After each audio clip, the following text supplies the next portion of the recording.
Hello my friends, welcome back to Garhdo Goes Geek, and on today's episode we are going to be looking at the Marvel Cinematic Universe now that they have outlined in detail what we can expect from the Multiverse Saga.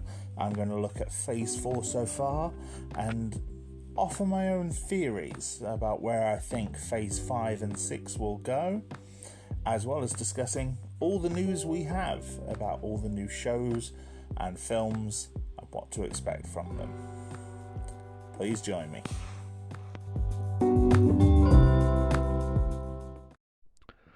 I just want to say a quick little note just to say that this was an episode I planned to put out a lot earlier, and I was hoping to do it as one of the first episodes of season 4 and sort of release it along with earlier episodes. But then Comic-Con happened and Marvel announced everything for the Multiverse Saga, and so I felt I had to cover it in a bit more depth. So I waited for the news cycle to sort of give all the new information, and then by that point everything that was happening at Warner Brothers and DC had gotten to the point that I felt that I had enough to talk about that. But then obviously not long after that episode went live where I talked about the Warner Brothers Discovery merger, a few days later part of the information in that was out of date. The fact that Dan Lin is apparently no longer being courted for the top job at DC. And so I really wanted to wait until I had as much information as possible from this before discussing the Marvel stuff. And we've had Comic-Con, we've now had D23. So I think this is as much information as we're going to get about these projects at this stage, and so I feel very comfortable talking about them now. So that's what I'm going to do. Right, firstly, before I get too in depth on being excited for everything that Marvel have coming up, I want to put almost like a little disclaimer here. Marvel's recently been dogged by some bad press regarding how hard they are working VFX artists. Now, the visual effects industry is one that is quite prone to manipulating people who work in it. They're given quite tight deadlines, they're underpaid, they are forced to crunch to very tight deadlines and, put in way more than the hours that would be expected. And this is quite common in any sort of visual effects medium, not just for films, but also for video games.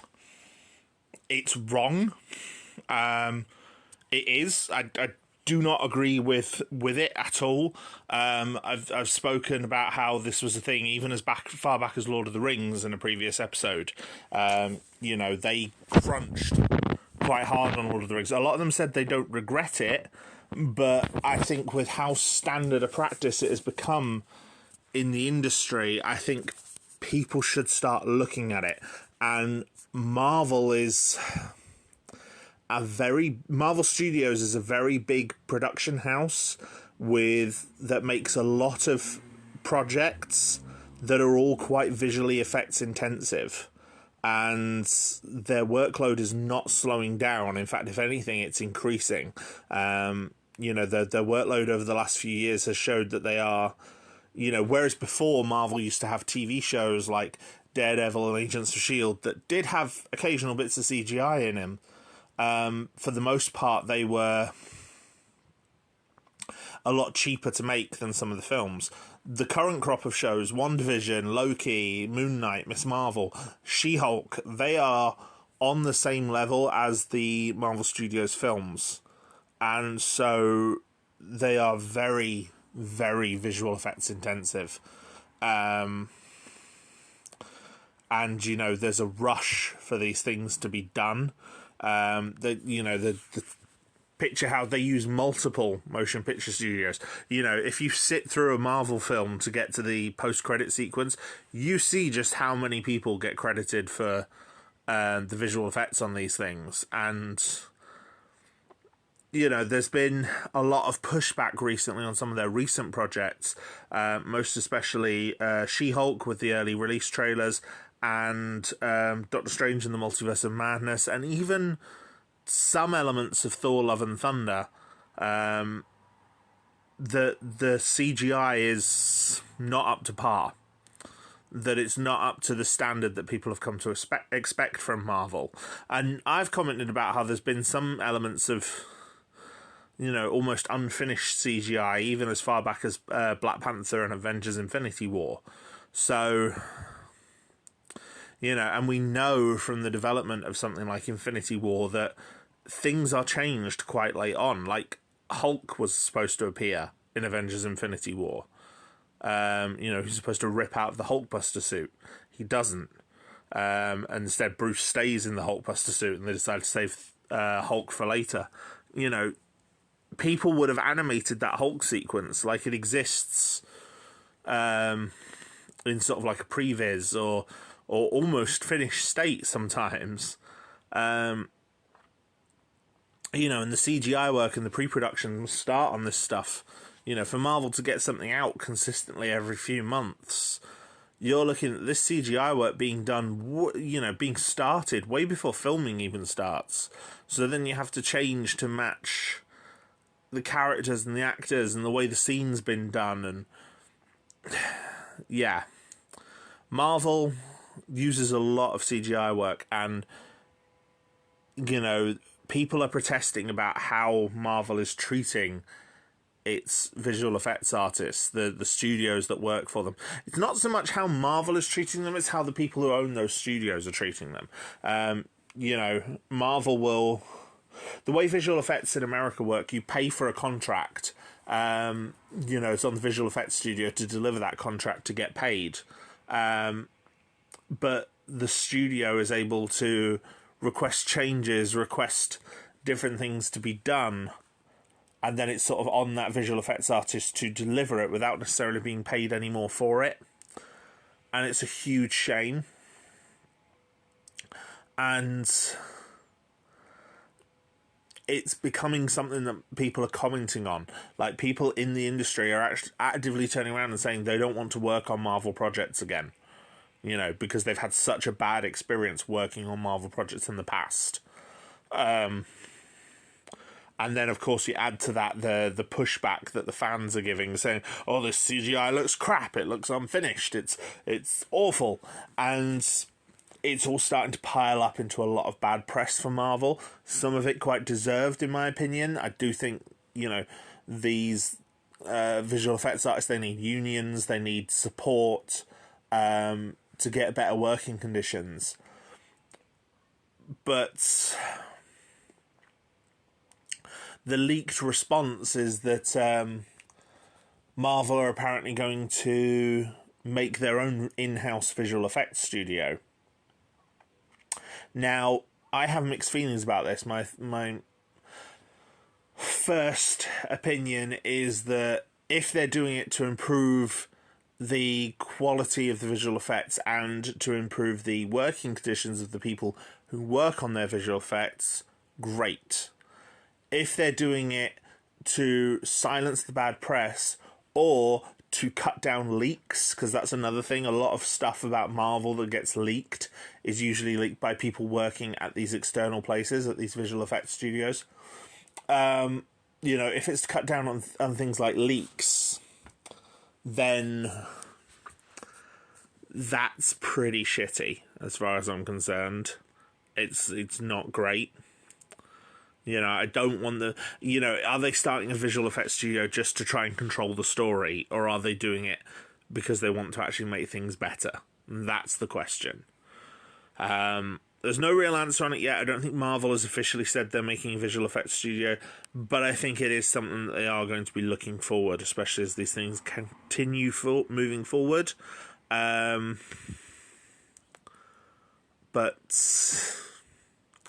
I don't know. I don't know how it's going to end up. I don't know what's going to be done with it, but it's interesting, I think. And it's just one of those. It's a negative news story, and I wanted to put that out there before I discuss the things that I am excited for, because I do like these Marvel films. I like the stories they're telling. I like the characters, and stuff like this does mar things like that. I don't like to cover the negatives on this show. I like to be able to just talk about positives, unless where I'm talking about a negative is something that even when I do talk about a negative thing, something like when I talked about Independence Resurgence not long ago, Independence Day Resurgence, I still tried to find some things I liked in that. And the main reason why I felt so down on it, or even things like Predator, a lot of the things I found that I was down on were because of how it contrasted to previous entries in that franchise. I don't just want to just hate on things because, one, I don't want to be that sort of content creator. I don't like that. I don't have space for that in my life. I don't like being that person who's just hating stuff. But also, people put their hard work and their effort into these things.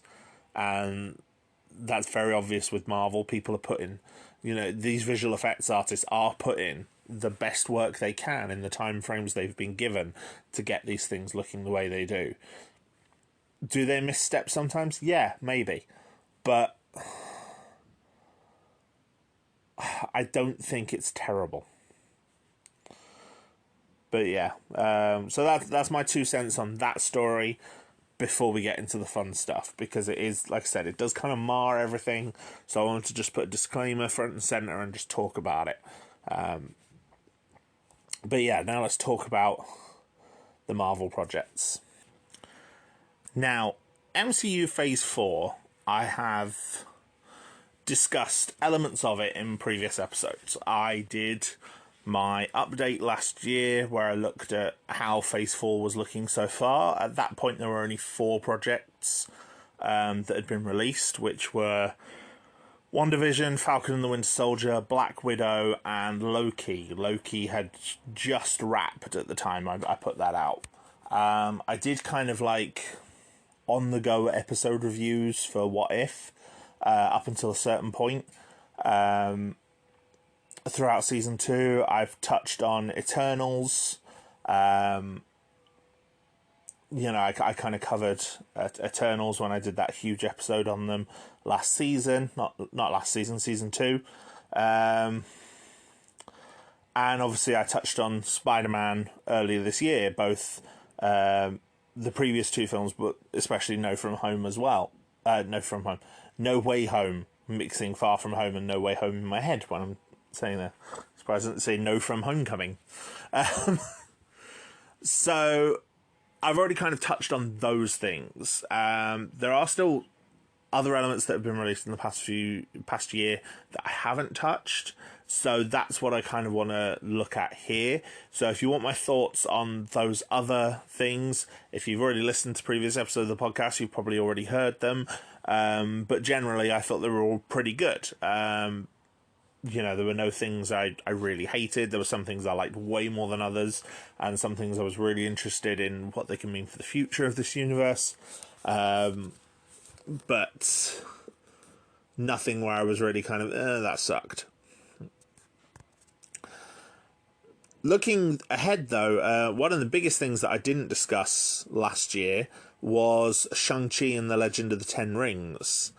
I really, really enjoyed Shang-Chi. I thought it was very fun, but also very focused on the character. I think at the end of that film you have a really good sense of not just who Shang-Chi is, but also who Xialing is, and also who Wenwu is, his father, the Mandarin. The film is built on those characters and their family relationships, and even a character like Awkwafina's Katie, who is clearly sort of put in as the comic relief. I didn't think she was. I thought she was considering how comic relief some comic relief characters have been treated in previous films, I wouldn't say she was comic relief. She wasn't just making jokes all the time. You know, she could have been like, for example, how Darcy is in the first two Thor movies. You know, I like Kat Dennings, and I quite like how Darcy's, you know, the role Darcy's taken in more recent projects, but in Thor 1 and 2, she can be a bit tiresome at times. But Awkwafina's Katie wasn't that. Katie was a very... she was a very interesting character, I thought. A lot of her comedy was born out of things that a person would actually say, I felt, rather than just joke all the time. And some bits were just funny in like a really kind of cute, bizarre way. Like the bit where she's confronted by one of the Ten Rings assassins on the side of a building, and she just starts singing Hotel California because she told that story about how she did that to someone who was picking on Sean when he joined their school, and he just kind of froze and didn't know what to do. And the ninja does exactly the same thing. You know, and that felt... I really like that joke. I know some people didn't, and I know that got quite a lot of blowback, but, you know, I'm in the UK where we don't really react much to things on screen, at least not how you guys seem to in America. You know, we don't have the big cheers that you get in a lot of these films, but except for Endgame, there were some cheers when I watched that, but I watched that opening night with like a room full of nerds, so that was kind of expected. But one thing we do is laugh, and yeah, that got a pretty sizable laugh from a lot of the audience when I watched Shang-Chi. You know, it was something we liked. I think Shang-Chi is probably the best origin story that Marvel have ever done. I think, as much as I do like the first Iron Man film, and I do think it is very, very overrated.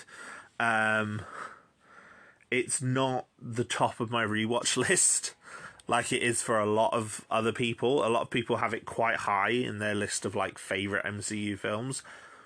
I'm not too sold on the first Iron Man. There's still a few bits where it feels very rough around the edges and feels very much like a product of like those 2000s comic book movies where it's like we must take everything super seriously. I much prefer my comic book movies that are just bonkers and weird.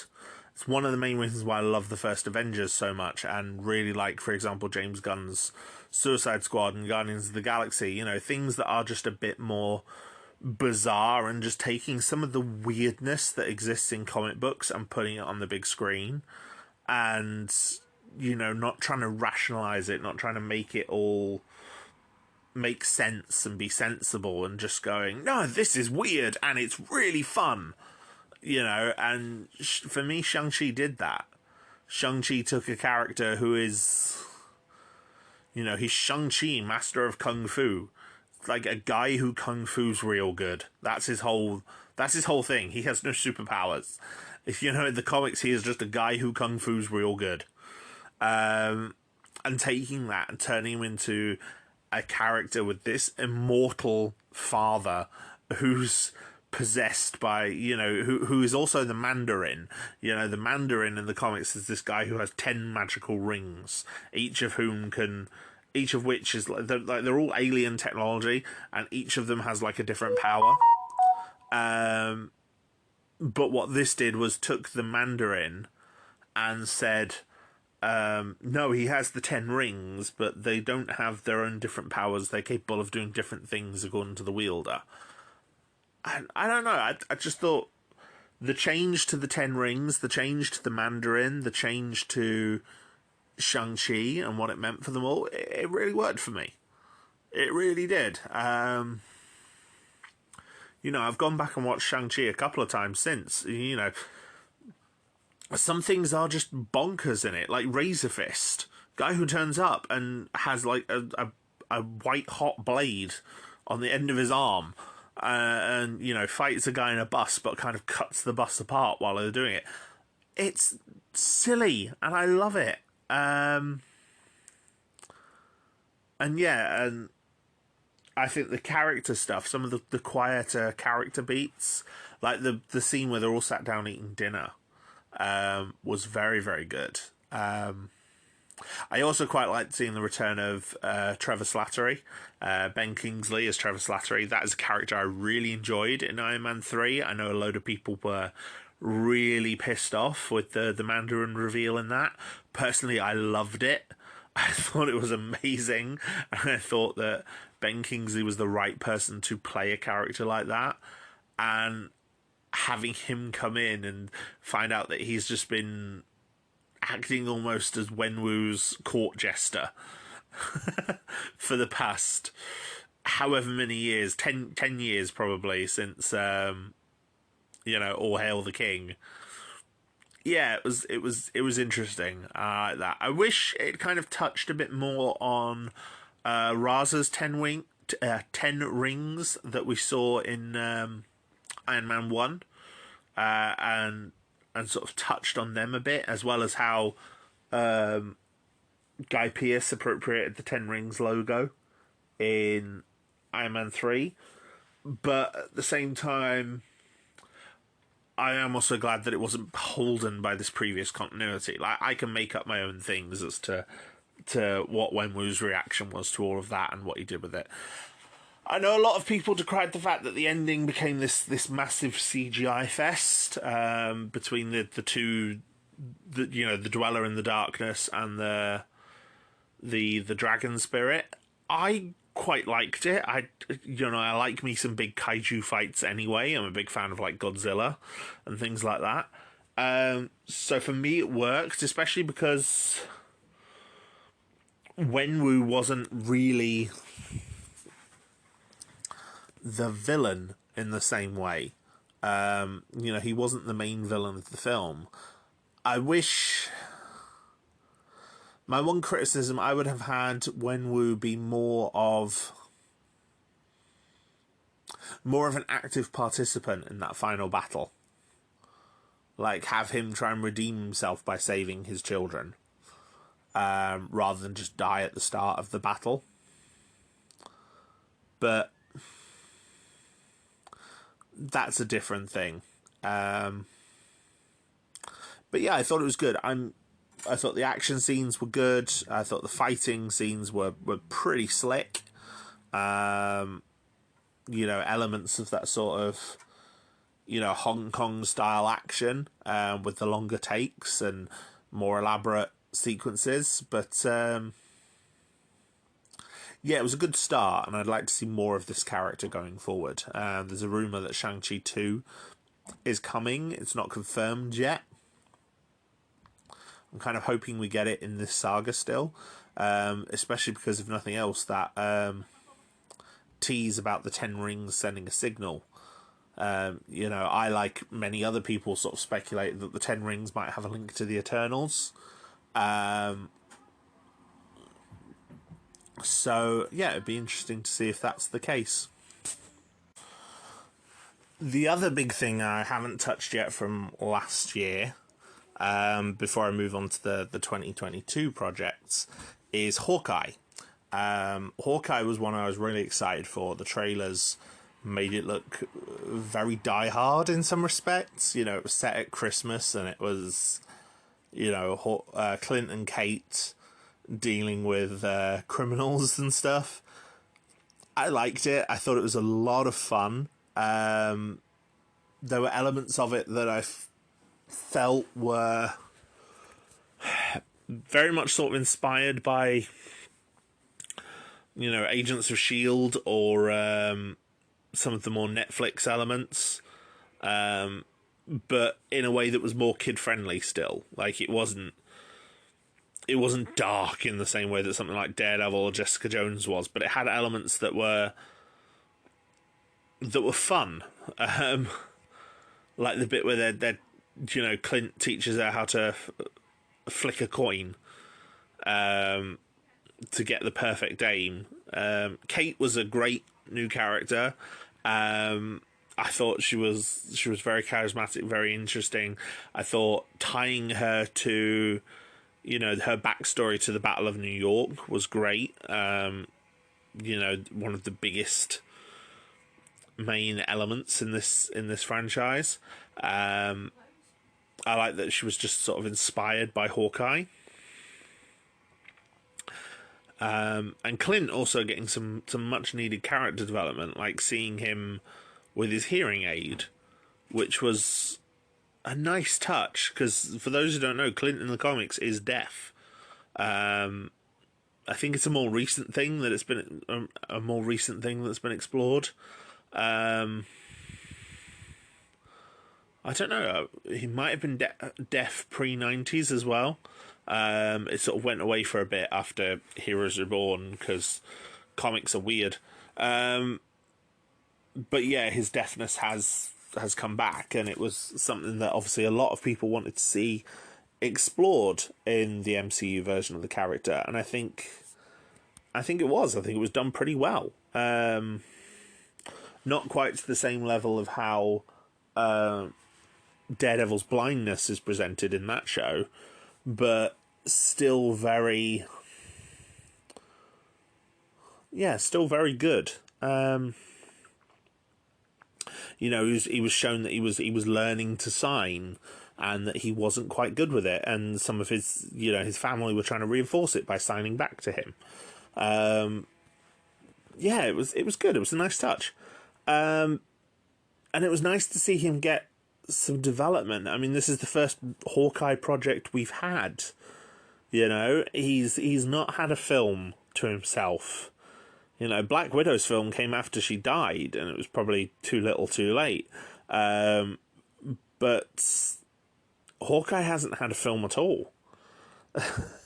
So getting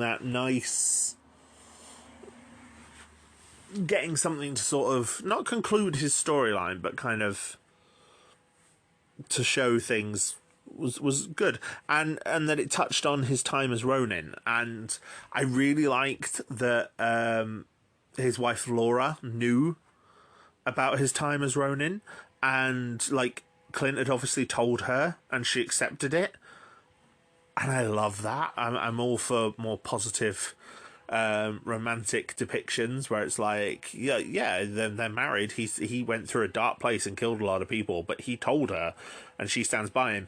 And then of course the reveal that she used to be an agent of S.H.I.E.L.D. as well. That makes perfect sense. She uses the codename number for Mockingbird, who is Hawkeye's wife in the comics, but Mockingbird in the MCU is a completely different character. She is she's an agent of S.H.I.E.L.D. who left in season 3 of that show after being introduced in season 2. I will do an episode of Agents of S.H.I.E.L.D. at some point, and I will go into Mockingbird because I really like her character in that. There are some bits of Hawkeye that do kind of drag their feet a bit, though, like when he's with the LARPers. It seems kind of unnecessary trying to get the costume back. And it feels a bit like maybe Hawkeye should have been a film, and Eternals should have been a series. Because even with the deleted scenes that have been revealed about Eternals, there is a lot missing from that. Like there were these scenes in the trailers showing Thena that are not in the final film or the released deleted scenes. So there's clearly a chunk missing from that. And I think just because the Eternals was much weirder, maybe it could have done with the extra time to really be explored. Whereas Hawkeye, while I'm glad of the character development, and I really like what they did with both Clint and Kate, this is a character we knew. It didn't necessarily need to be... It didn't necessarily need to be a series. But then at the same time, while I can think of some bits I would cut, like the LARPing stuff, or, you know, there's plenty of other stuff that I wouldn't want to cut, like a lot of the character moments. So I think I would really struggle to turn it into a 2.5-hour film. You know, I think you'd lose too much good stuff to do it. But yeah, that's my view, and I'm really glad it reintroduced Kingpin as well. It was great to see him back, as I've commented on before, especially with his outfit looking like something out of the Spider-Man animated series, with the big gem-tipped cane that he comes walking in on, and his fight against Kate was a lot of fun, just showing him as this sheer physical threat that he is. The introduction of Echo as well. Echo was great, and you know, Alakwa Cox, who plays her, is the perfect argument about any sort of, oh, just get the right actor for the role, diversity casting ever. Because it's like, in the comics, Echo is Native American and deaf. That's it. Alakwa Cox comes in. She's also got a prosthetic leg. That's something the comic doesn't have, but it's something the actress has. And they just incorporated it into the character. You know, because she was the best actress for the role. They could have said, they could have made an effort to hide it. They could have made an effort, you know, not to show it in the show. You know, they didn't need to include it at all. But no, they included it. It is front and center, that she has a prosthetic limb, and it is explored and touched on in the story, which is great.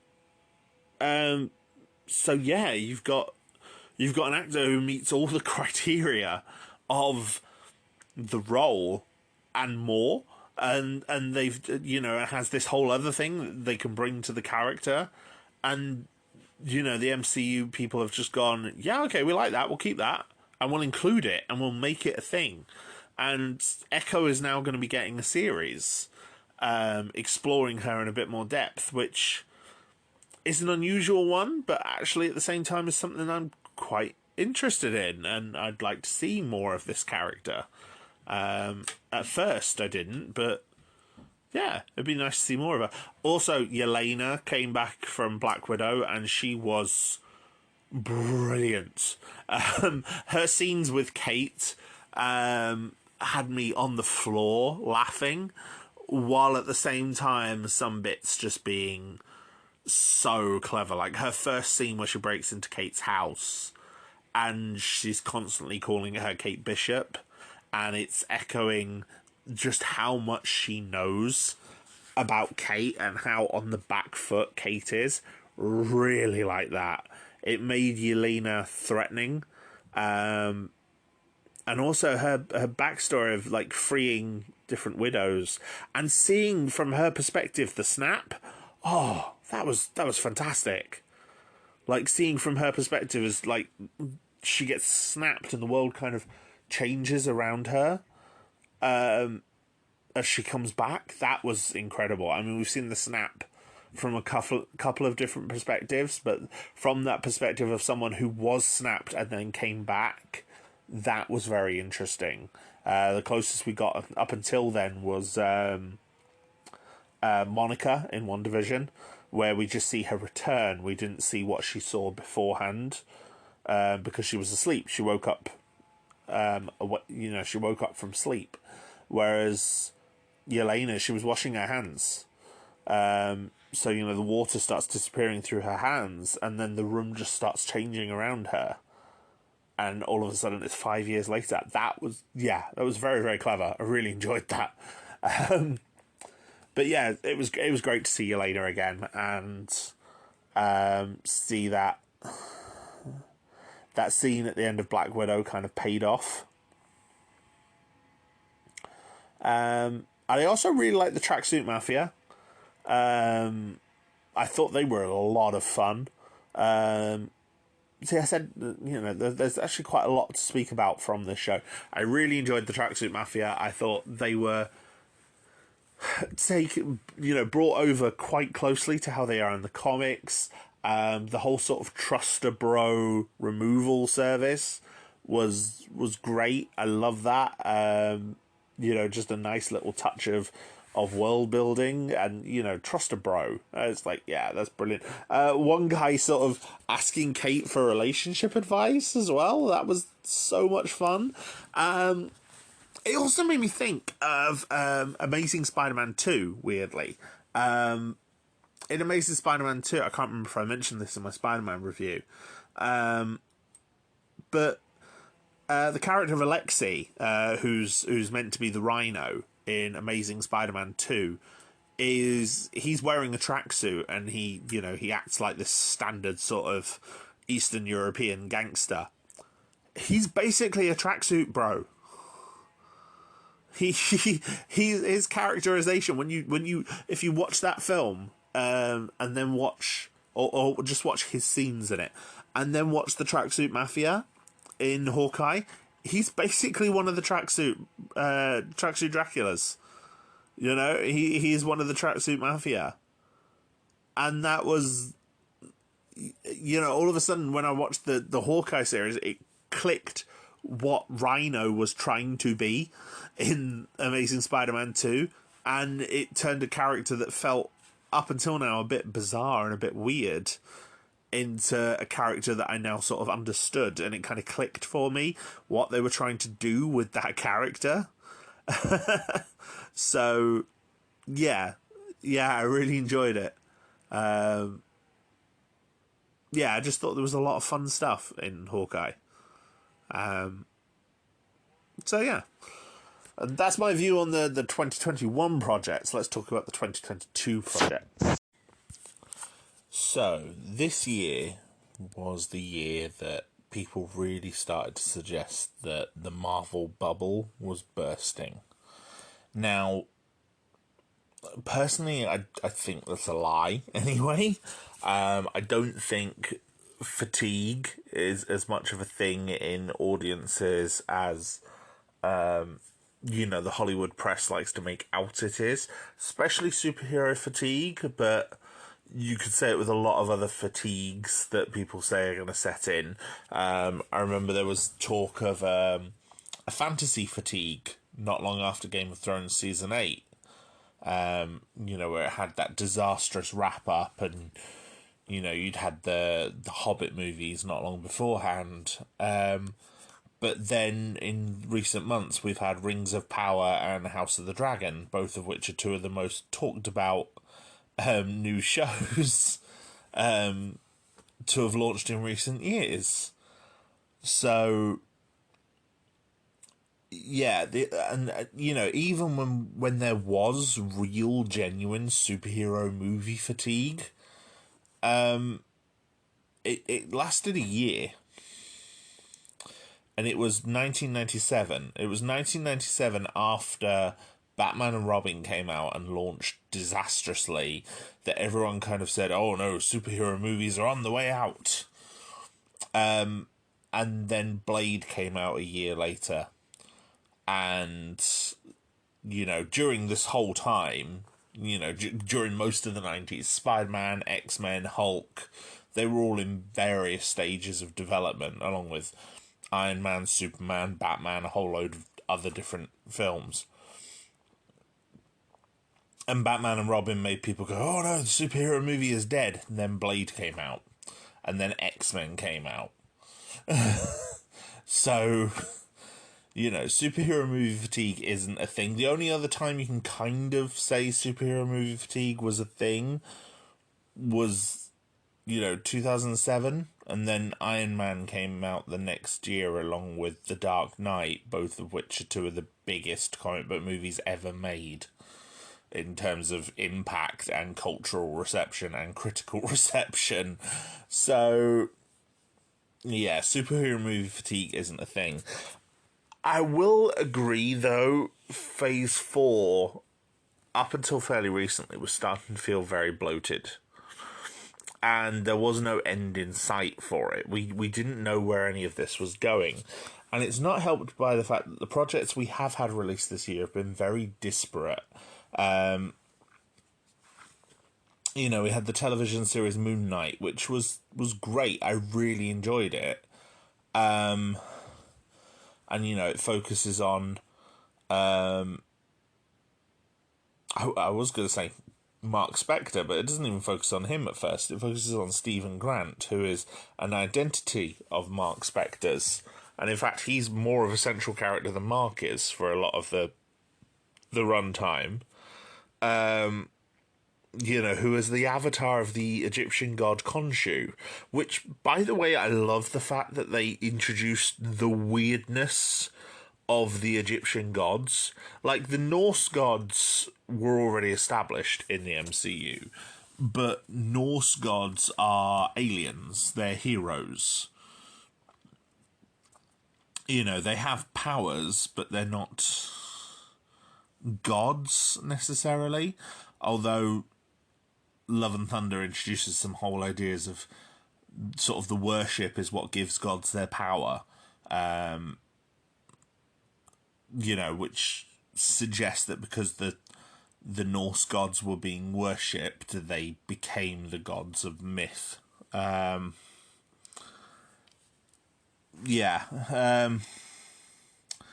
Moon Knight does kind of touch on that, with the Egyptian gods not being as powerful as they once were. But, while the Norse gods are heroes, Egyptian gods are not. Egyptian gods are weird, and they are bizarre, and... with the animal heads and things like that. They are very strange. The whole concept of them is very strange. And this show does bring all that in. We have Khonshu with his skull head.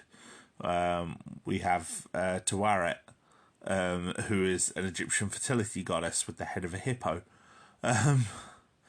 Doesn't have some of the more weirder features that Taweret is described as having in traditional ancient Egyptian writings.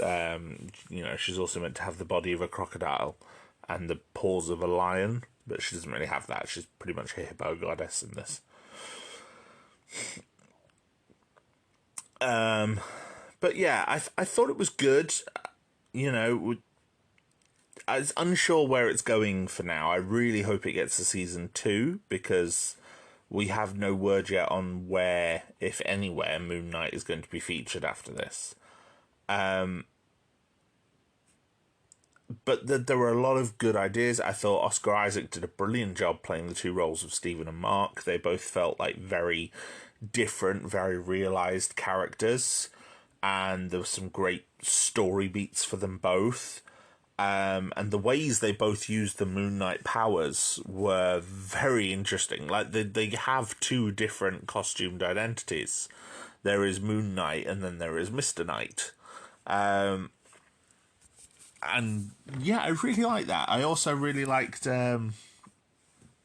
Layla, and how she got powers in the finale, and I'd like to see more of her again.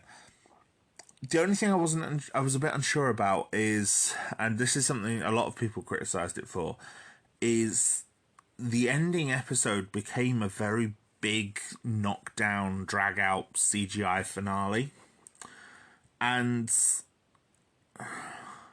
the rest of the show didn't feel like it had been building towards that, in a similar way to WandaVision. And I think in WandaVision's case, it was hurt a lot because of the pandemic. A lot of the reshoots they needed to do to kind of give context to some of this stuff in the finale, they weren't able to do. And I think that did hurt WandaVision. With Moon Knight, it became a bit more egregious because it came a bit out of left field. And you have these giant, two Egyptian gods essentially having a kaiju battle in the background. Khonshu and Amit battling over Cairo with the pyramids around them, while, Ethan Hawke's character now suddenly, Harrow, now suddenly has superpowers and is able to go toe-to-toe with Moon Knight and Scarlet Scarab. And Yeah, I don't think it needed the superhero fight, the giant CGI spectacle. For me, one of my favorite, you know, two of my favorite endings to a Disney Plus series so far have been Falcon and the Winter Soldier, which does have its action sequences, yes, but the pivotal finale of the episode is, well, I mean, the finale of the main action element of it is Sam as Captain America telling the politicians to be better, which I thought was great. And the actual episode itself ends with sort of an epilogue to all the action. This nice character moment with Sam and his family and Bucky, and yeah, I really like that. The other one for me that was really strong was the ending for Loki. I really like the ending for Loki because, again, it's a conversation. And yes, there is some action to it, but for the most part, it's the intrigue of it is the revelations that are coming from He Who Remains and how Loki and Sylvie react to that. And there is a problem in that episode of it's a lot of telling, not showing. But, they do have the magic sand showing us stuff. So it's not terrible. Whereas Moon Knight, I think, was definitely stronger in its first half than it was in its back half. As much as I liked certain elements of the back half, like especially the episode where Mark and Steven are being judged and reliving things from their past and kind of making peace together. There were the actual finale episode, the fight, as entertaining as the CGI spectacle was, because it was entertaining, Marvel films at this point are very, Marvel projects, I should say, are very formulaic. But it's a formula that works. I keep coming back to Marvel. Marvel films are some of the only films that I go and see in the cinema now. And it's because with a Marvel film, I know what I'm going to get. I'm guaranteed a certain experience. And ever since Winter Soldier, I don't think I've ever been disappointed with a Marvel project. There's been some that I maybe haven't liked as much, but I don't have that disappointment that I had with some of the earlier entries. Some entries in Phase 1 and, Thor the Dark World especially, they are weak compared to the rest. And I haven't had that for a long time with a Marvel project, so... But Moon Knight wasn't the only project this year. We also had Multiverse of Madness, the Doctor Strange film that came out in May. I really like that. I do feel, though, if you hadn't seen WandaVision, it would capture a very specific feeling that you can get as a comic book reader, which is where you read an event comic and a character will come in and something has changed with that character and it's a result of things that are going on in their own title. And that would happen with Scarlet Witch in this if you hadn't seen WandaVision. Like, you would have that feeling of not having read a certain comic book and wondering why a character is now acting completely weirdly to how that you last saw them. I'm not sure about Wanda's fall to villainy. I really liked Wanda, and it'd be interesting to see if they're ever able to redeem her from some of the things she does in this. The cameos were good. There were so many rumoured ones that never happened, but I'm actually quite glad that it kept the cast quite small and quite intimate. I didn't want this to become, as good as the multiverse stuff was in No Way Home, that was honouring a lot of, that was honouring Spider-Man's movie history. And, I was glad, I was happy with that. It's been like 20 years since the first Spider-Man movie.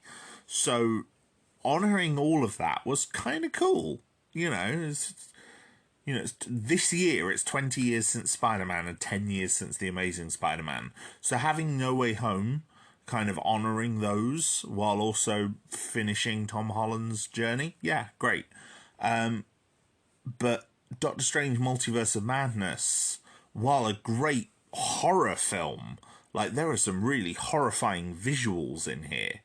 Although it does make me wish that Nightmare had been kept as a villainous influence in this. Like Scott Derrickson originally wanted, but then that's the reason why he wasn't in the movie anymore. As cool as some of that was, and it was really cool, I really enjoyed it. I think stuffing this with multiversal cameos, which is what everyone was expecting. Like, the rumours were silly. Talking about, like, Ian McKellen coming back, or Halle Berry coming back, or Eric Bana coming back as the Hulk. And it was like, why? What would these have to add to a Doctor Strange movie? It's like, that's the sort of thing you save for a big budget film like Secret Wars, which we are now going to get. So I'm glad that it just focused on the Illuminati. I thought the Illuminati were a good group to use. They're an interesting concept from the comics. The reference that Mr. Fantastic makes to the incursions was like the first clear sign of where all this was going, which was where a lot of people, I think, had suspected once the multiverse concept was introduced, but actually revealing it as incursions, like using that specific word, means a lot for me as a comic book fan, and I'll get to it in a bit. I will say John Krasinski as Reed Richards, part of the reason a lot of the fans wanted John Krasinski is because he's married to Emily Blunt, and people wanted them both as a married Reed and Sue. Having him on his own doesn't have the same amount of impact. And it's not that I don't like John Krasinski. I think he's a decent enough actor. But if he's not being kept as the future Reed Richards in the main MCU, then it's just not as impactful here as it might have been to see Ian Griffith, for example. Griffith? The British actor who played Reed Richards in the Tim Story Fantastic Four movies in the 2000s. He would have been really good to see. He played a good Reed Richards. Terribly written one, but a very good one. He has one of my favourite Reed Richards lines ever in Rise of the Silver Surfer. In comics or in film or cartoons or anything, he has one of my favourite Reed Richards lines. Where he says to Andre Brauger's character, who is basically Nick Fury, but without being called Nick Fury, Andre Brauger's character, the General, makes a crack about him, not being picked for the football team, or saying he never played football. He's basically trying to write off Reed as not being a team player.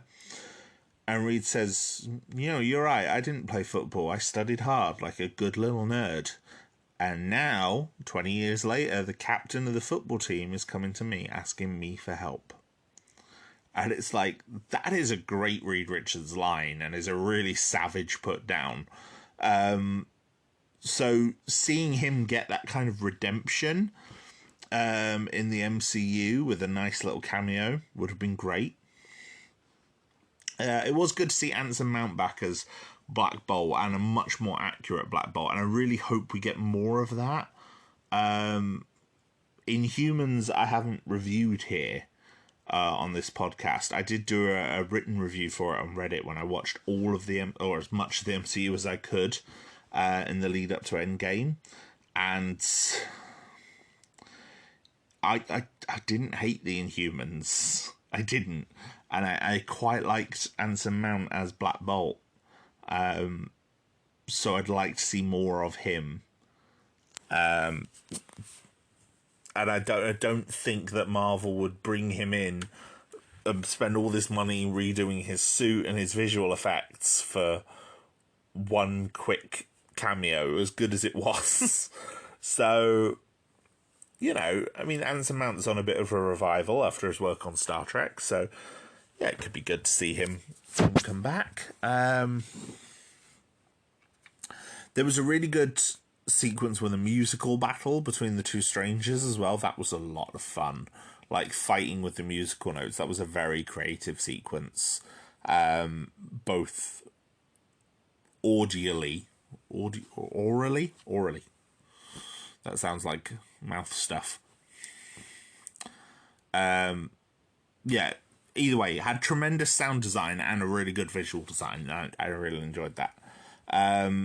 But yes, I do wonder if Wanda herself might be a bit beyond redemption after Multiverse of Madness.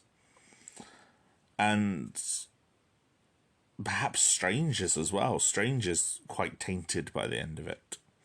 So it'll be interesting to see. I did like the pairing of those two characters, though, and I think we need to get some more with them together before Secret Wars, ideally.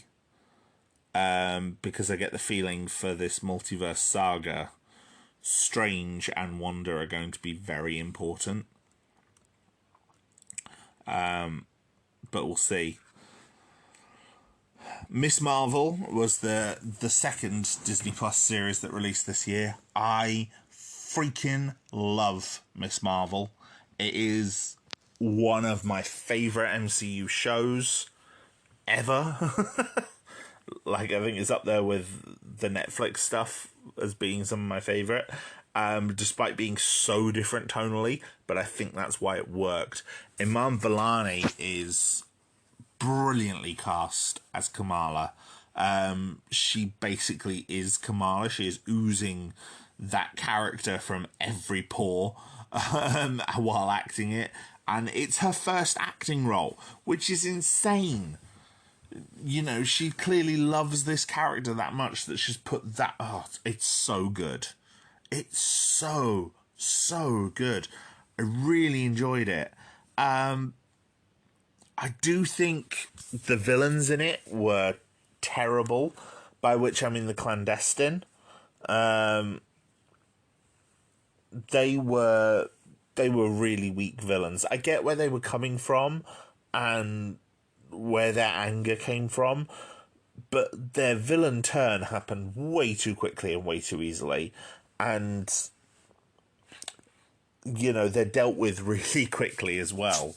And I think that's because it's almost like the show knows they're terrible. But the strength of the main cast, though, like the actual cast of characters, I mean, obviously, like I've already said, Kamala is brilliant. Her best friend, Bruno, is it? He's brilliant. Nakia is brilliant. Her parents are amazing, and their relationships with Kamala are fantastic. Her mother especially is brilliant. She has some of the best lines, some of the best moments. She's really, really fun. You know, and some things that speak so true to, you know, what I know of that culture, which admittedly is little. I really wish I knew so much more about Muslim culture, just because of how much of it references in this. They have a wedding. They have a Muslim wedding, and it's glorious with big song and dance numbers, and it's so much fun. And then there's Avenger Con and it's brilliant. I really love it. If you haven't seen Miss Marvel, go and watch it. I think people are sleeping on it, and they shouldn't. It is so much fun.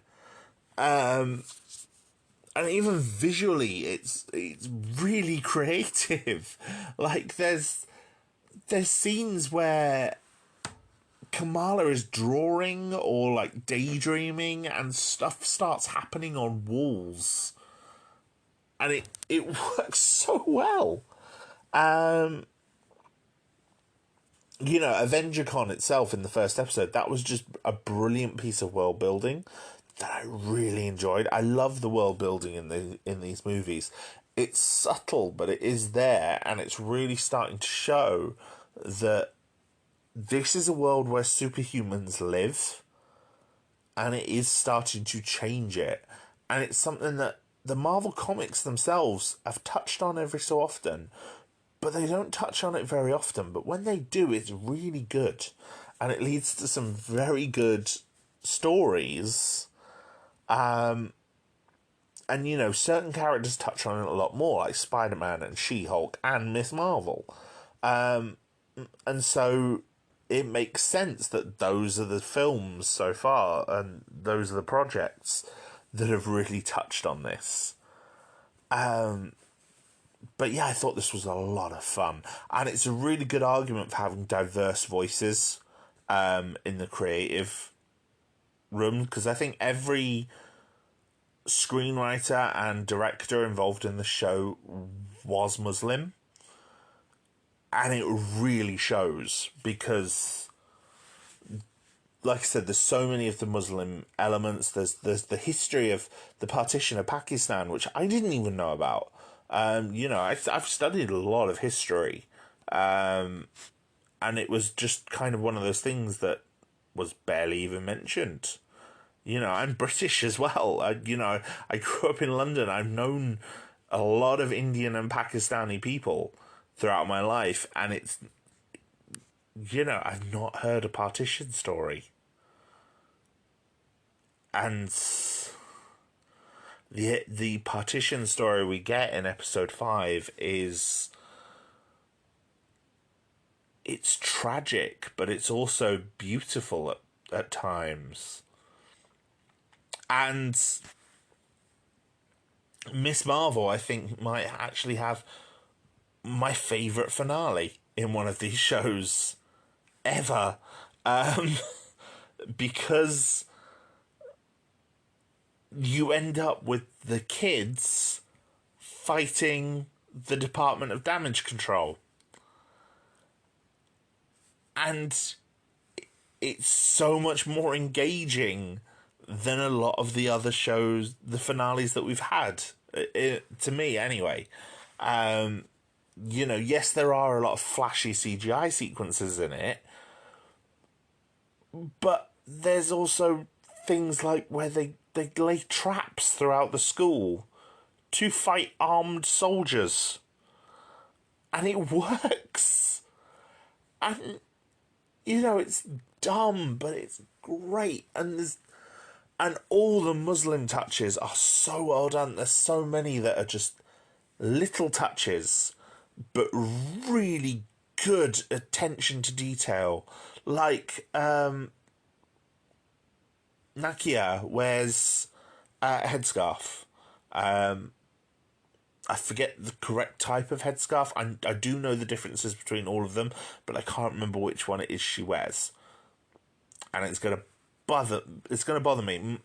My wife Tallulah, she wears a headscarf, not because she's Muslim. She wears it for she's pagan. She wears it for her own religious reasons.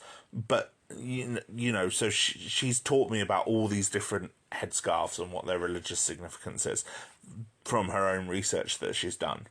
And Nakia wears her headscarf, and then there's one point where she comes into Kamala's room and takes the headscarf off after she shuts the door and collapses on Kamala's bed. And it's like, it's a real kind of, you know, she's a friend, she's with her friend, she's unloading, but she closes the door to make it a girls only space because, you know, Kamala has an older brother. Closes the door before she takes her headscarf off. The headscarf doesn't come off until the door is closed. And it's such a small little detail, but really well executed. And it was just something that grabbed me when I saw that episode. And yeah, I loved it. I really, really loved it. I had a lot of fun with this. Yeah, Miss Marvel for me is one of the strongest things we've had in the MCU so far. I'm really looking forward to see more of this character. I know she's coming in the Marvels, which I'm excited for, but I'm also really hoping that just like Moon Knight, Miss Marvel gets season 2. I think if any show in the MCU so far can carry a season 2, as much as, you know, it's kind of cool that Loki and What If are getting more seasons, Miss Marvel definitely deserves a second season. And then the final one that we've had this year so far is Thor Love and Thunder. Now, loads of people have been claiming this is a comedy, and it's been quite derided in a lot of fan spaces. And, you know, saying it's far too funny, and obviously getting all the standard idiots who are saying it's too woke. They've been saying that with a lot of this MCU stuff, by the way, especially this year. You know, Wanda becoming the villain, Miss Marvel, Moon Knight. You know, oh, it's too woke, it's too political, it's forced diversity, it's all pushing an agenda. What you very quickly learn is that if you are part of a marginalized group, you are political. Like, your existence is political to these people. You know, I'm a white man, right? So I am privileged in some respects, but I am also queer. Okay, I am not. You know, I'm married in a what looks like a heteronormative relationship, but I am a queer man, and I have, you know, queer family members who I will join queer causes and support queer causes to stand up for them, as well as myself. And, you know, that aspect of myself is political. Because there are two races. There is white and political. There is two genders. There's male and there's political. There are two sexualities. There are straight and political. Right? You know, if you are any part of a marginal group, you know, black, brown, Muslim, woman, you are political. Your existence is political to these people. And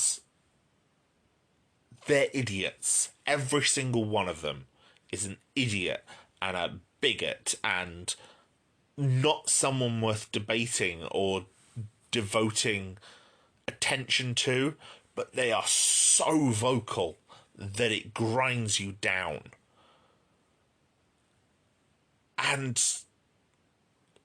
that that loudness that comes from them echoes onto things like this that don't deserve it.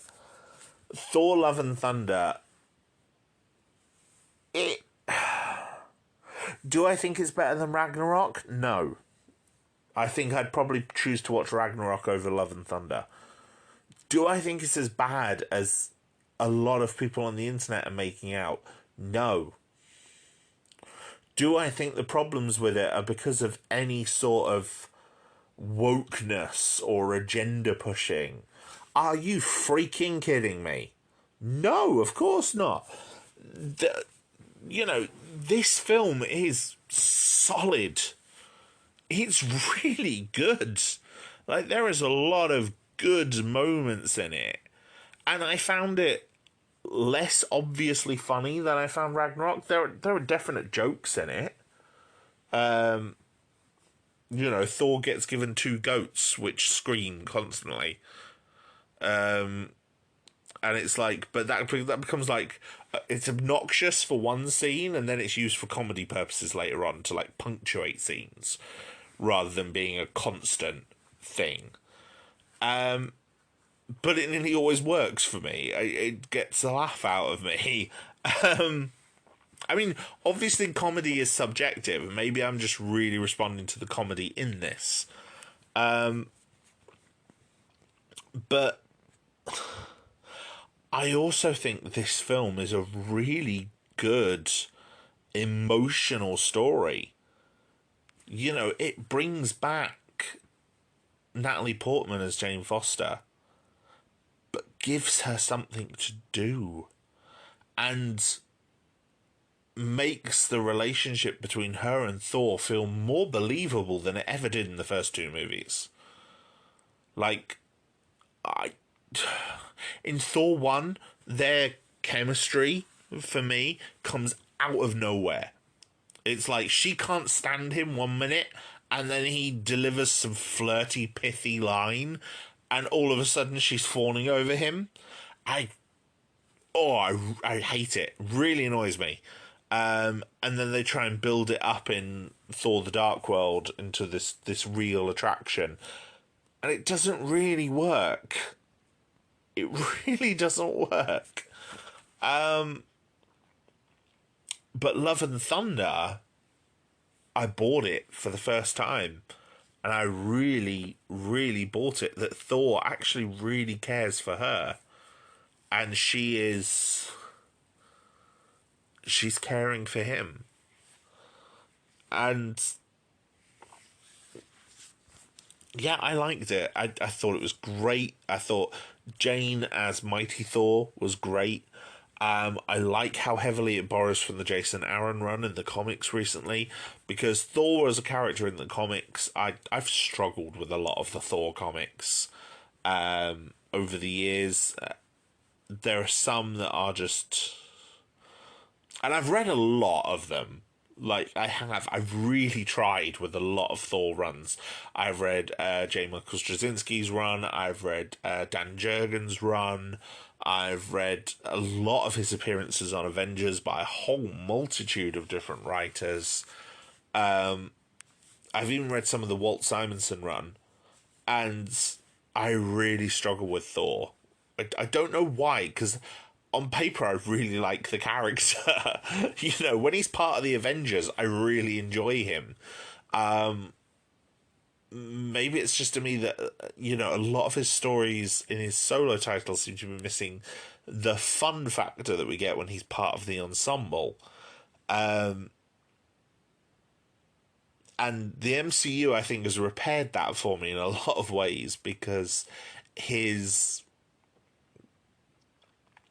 in the MCU, Chris Hemsworth is a very funny person. You get this from a lot of his roles. He's a funny person. And when they put him in the ensemble in the Avengers movies, and to an extent in the first Thor movie, he becomes the straight man in a way, but also the fish out of water. He's the one taking everything seriously. And it's very grandiose and theatrical. But there's also elements of comedy there and bravado, a lot of bravado. And Ragnarok really kind of capitalized on that by making comedy his trauma response. And I think it works brilliantly. I think it was a great idea. And then Love and Thunder, he's still dealing with trauma, but it's the trauma of this current situation and more kind of the dread of what's going to happen. And yeah, I think they do really well with it. I've really enjoyed it. There's also this movie as well. I'm not going to go too much into spoilers, although I will. There's one slight spoiler, which a load of people are saying, "Oh, if he could do that, why didn't he do it in Endgame?" If you've seen the film, you know what I mean. Maybe because if idiots actually paid attention to the movie, they would see that Thor does this thing because of something he only, using something he only acquires in this movie. So he didn't have the means to do it in a previous movie. Perhaps. Or also because the people that he was doing it to are innocents and therefore not as corrupted, not as unworthy, shall we say? Maybe. But yeah, one thing I will point out, there's a scene about halfway through, and it has been in the trailers, and it's like a big action set piece, and it's on this small planet in a place called the Shadow Realm, so everything is black and white, except for the colour glows afforded by the weapons and their powers. So the two Thors and Valkyrie are lit up by the weapons they are holding and wielding and the power of those weapons. And it really is the best example of digital colour grading I think I've seen since Lord of the Rings. Because it pops and it looks really good. Really, really good. Really enjoyed it. There are a lot of deleted scenes for this one, a lot that's ended up on the cutting room floor, some of which has been shown. This seems to be a trend with Marvel, though. There's some bits that like we might see in trailers, which are then cut out. Eternals had a lot of that, and some of that has never been seen. And I always like to see these ideas because I find them fascinating. But I think there's one particular turn they take with the character of Zeus in some of these deleted scenes. And I get it, and I get what they were going for. I think they were looking more to set up what they set up at the end with Zeus in this film. Because Zeus has a post-credit scene in this. And I will just say the post-credit scenes for both Multiverse of Madness and Love and Thunder both introduce brand new characters who, at the minute, we have no idea when they're coming back. And it's becoming a bit of the Glup Shitto moment, is what it was called. Someone on Tumblr talked about it for Star Wars. And he was saying that you get the whole idea of a character from the Clone Wars or the comics coming in, and all the fanboys go, "Oh, it's Glup Shitto," and and everyone's like, "Who?" And it's like, "Oh, you have to read this or watch this, and then you'll understand exactly who this character is and why they're so important." And it's like, yeah, that's cool and everything. And the characters they're introducing are great characters, and I'm really glad to see them. But if I don't know where they're gonna, we don't know where they're gonna come up again yet. Not because the films have only just come out this year. When of course we're not going to know when they come out yet. What I mean is, in previous films in the MCU where we've had this, like for example in Thor: The Dark World, where they introduced the Collector, it was then revealed that Collector was going to be in Guardians of the Galaxy. And you're like, oh, okay, cool. That character's going to pay off there. Thanos, it was like, oh, that's a cool tease. And, we know there's another Avengers movie coming, so clearly he's probably going to appear in that, or appear in one down the line, which he did. With these two particular characters, though, or Winter Soldier. Winter Soldier features Bucky right at the end. And yes, it's an epilogue to the events of the film, but it's like... Or, the post-credit sequence that introduces Wanda and Pietro. And it's like, well, we know there's an Avengers movie coming, and we already knew there was Captain America 3 coming. With this, we have no idea when Doctor Strange 3 is going to come out, even if it does. And we don't know if Thor's going to reappear anywhere based on the end of this particular movie. So, where might we see these characters?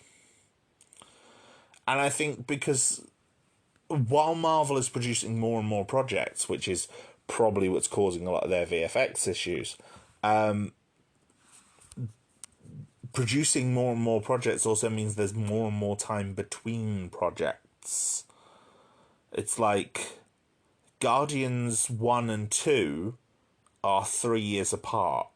Guardians 2 and 3, yes, there was a pandemic in the middle, but they're going to be 6 years apart. Ant-Man and the Wasp is 3 years apart. Ant-Man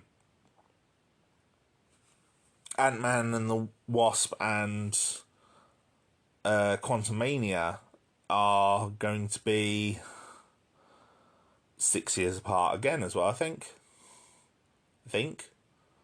No, 5 years. 2023. Doctor Strange 2 only came out this year. And yes, pandemic delays, etc. But the first film came out in 2016. So 6 years again. So when we're looking at like 5-6 years turnaround time for some of these, that's a long time. And, part of the criticism that people were giving this is like with Phase 4 was we had no idea when the next Avengers movie was. The audience were using Avengers movies as their endpoint. For a phase. Like, that's going to be the big event movie that everything's going to culminate in. We have no clear sign of when the next event movie is. The end of this phase is going to be Wakanda Forever. But that's not going to wrap up every plotline that's been introduced so far in Phase 4. So. But yeah, that's my thought on the 2022 stuff. Oh no, a couple more things I suppose I can include. She-Hulk, I'm really enjoying it so far. I think it's got a really strong opening. It's got some great characterization. It's got quite a sensible explanation as to why Jen isn't like Hulk, why she's not consumed by the anger, why she doesn't have the, the other guy in her head.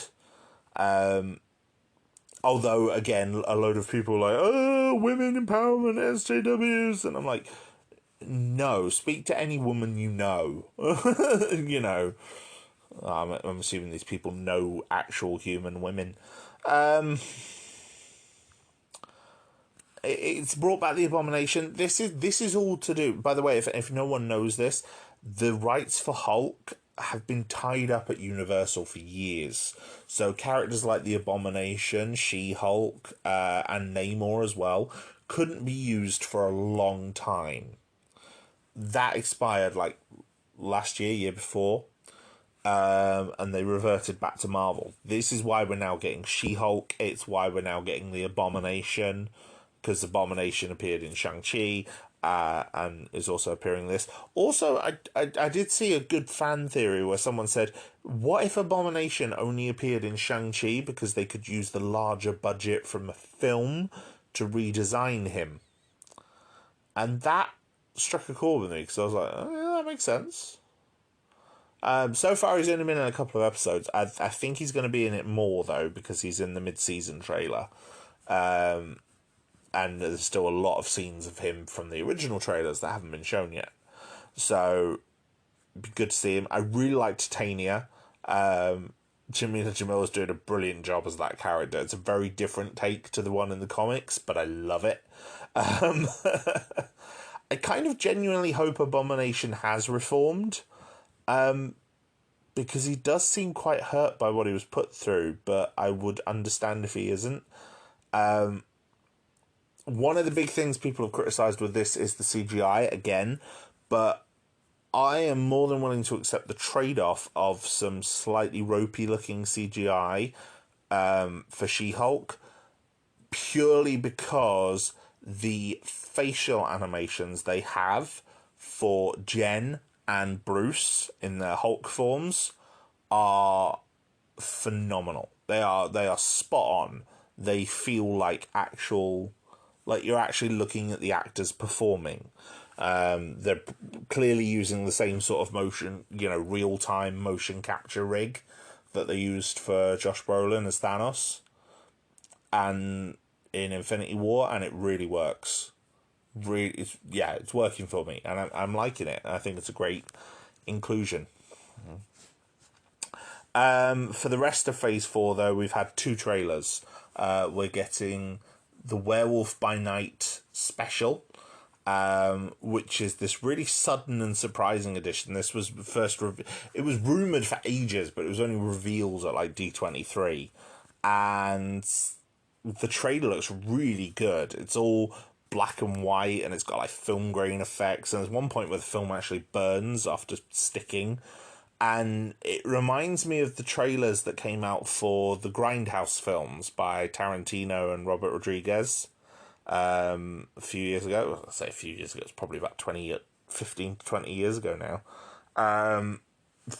Tarantino did Death Proof, and Robert Rodriguez did Planet Terror, and they did a whole load of trailers in the middle. I think Rob Zombie did a trailer for Werewomen of the SS or something like that, and Robert Rodriguez did one for Machete, which he then turned into 2 movies on its own.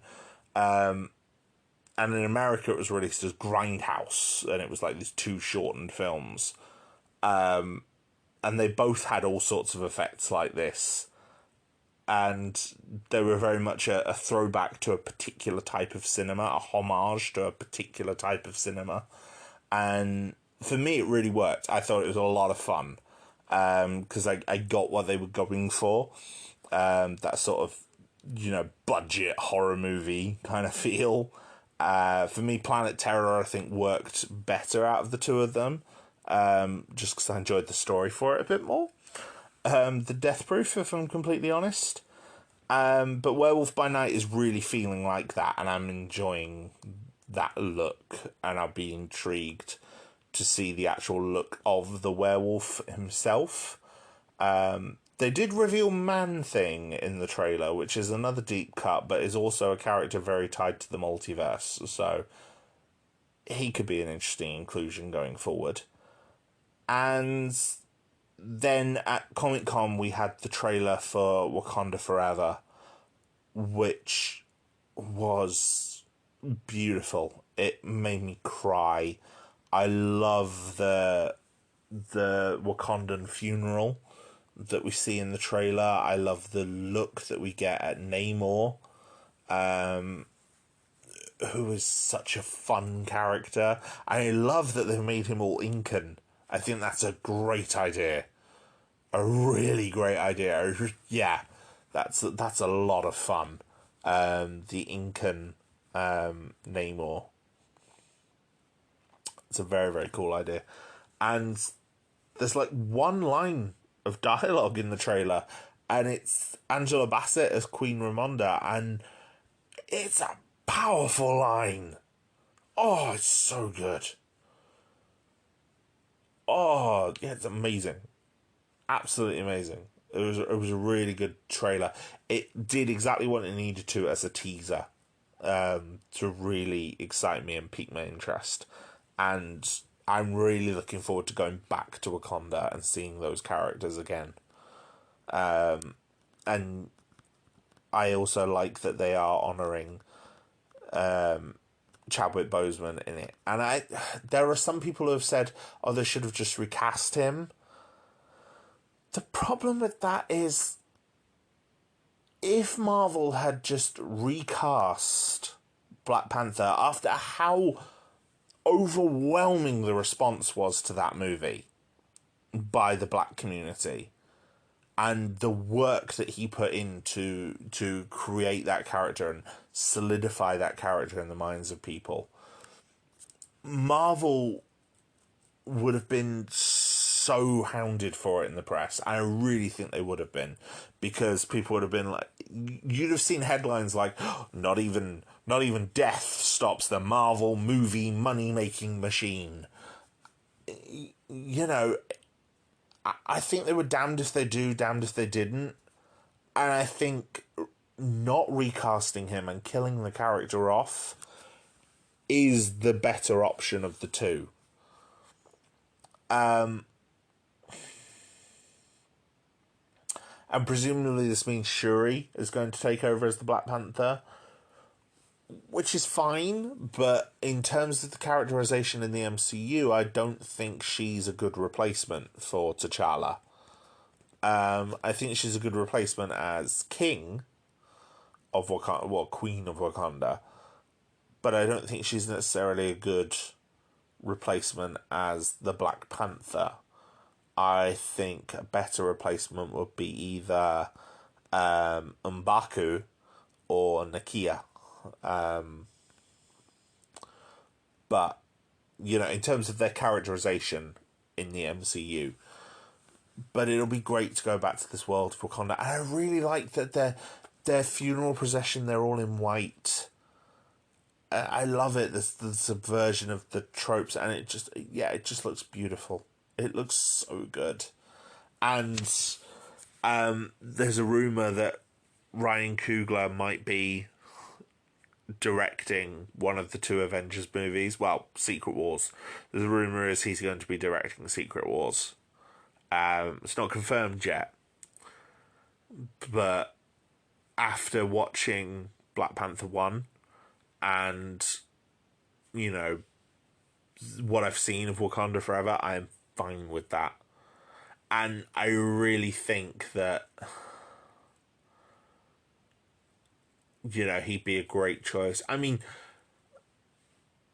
there's a reason Black Panther is the first person to come out of those portals in Endgame. And it's because of the reaction to that film. So, you know, to that film and to that character and that actor and that director. And so, yes, more of that. More of that, please. And yeah, it looks great, and I love it. So yeah, that's my view. I've on all of Phase 4. That is all of it.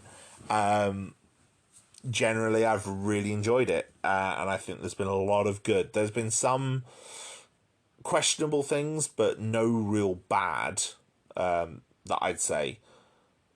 But I'm glad we now have a direction, so we know what we're expecting in Phase 5 and Phase 6, which I'll discuss my ideas on after a short interlude. I just want to add a quick little addendum at the end of that, before I move on. I'm recording this after I recorded the previous section. This is because it's taking me a while to record this episode. But basically, where we are now, as I'm recording this, is we've just had episode 8 of She-Hulk. And Werewolf by Night is due out tomorrow. We've also had the second trailer and poster for Wakanda Forever. I am really excited for the conclusion of She-Hulk. The actual plot of She-Hulk, they introduced a concept from the comics called the Intelligentsia, which is a group of evil supervillains, which in the comics features characters like Doom, MODOK, the Wizard, the Leader. You know, some quite interesting characters that have been at the centre of a lot of Hulk stories in sort of the early 2010s. In this, they're like a 4chan style hate group, and the concept is incredible, and they are being treated so seriously. Like in a comedy show, they are being treated very, very seriously. And yes, we've had Daredevil now, and he was brilliant, and it was great to see him again. But this Intelligentsia plot is really working for me. She-Hulk was becoming one of those shows that I was enjoying, but it wasn't sticking with me. The Intelligentsia stuff, the more I think about it, the more it sticks with me, and I think it's really good. Also, Wakanda Forever looks amazing. Namor has his little winged feet, looks incredible. I'm really excited, and I cannot wait for both the end of She-Hulk next week and Werewolf by Night tomorrow, which I'm really looking forward to. So, before I get into talking about Phase 5, though, I want to discuss the Marvel animation. This was mainly shown off in its own panel at Comic-Con, and also got some more shots, some more details were revealed on some of these shows at D23. Obviously, we know we're getting more What If. What If was marked as part of Marvel Studios' Phase 4 originally, but doesn't seem to be anymore. Like, they showed an actual poster for everything that was, well, a poster, it was a big live screen thing at Comic-Con with Kevin Feige in front of it, and it highlighted all the live action projects and as part of Phase 4, but not What If. What If had been removed from its old slot. It wasn't on the poster as part of Phase 4 anymore. I didn't dislike What If as a whole. I had very mixed feelings about it. I think it's the thing that Marvel Studios have made that I've had the most mixed feelings on since they started really kind of hitting home run after Winter Soldier. I think the only other Marvel project recently that I had such mixed, since under Marvel Studios and Marvel Television, that I probably had such mixed feelings about that I've seen was Inhumans. Or maybe the first season of Iron Fist, but those both came from Marvel Television. While they're both part of the MCU, they were Marvel Television. And so I'm not quite sure how I feel.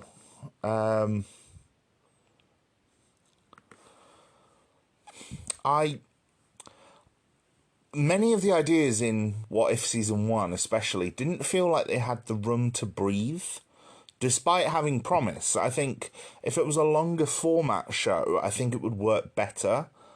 Like, they do a very, very good job at raising alternate ideas.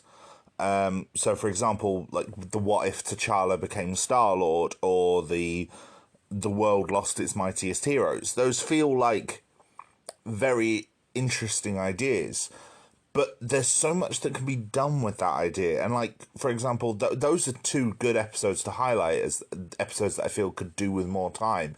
Like, the Captain Carter episode fits the format at being half an hour.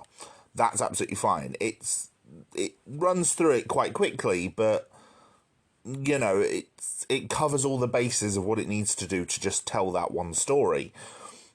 The changes with,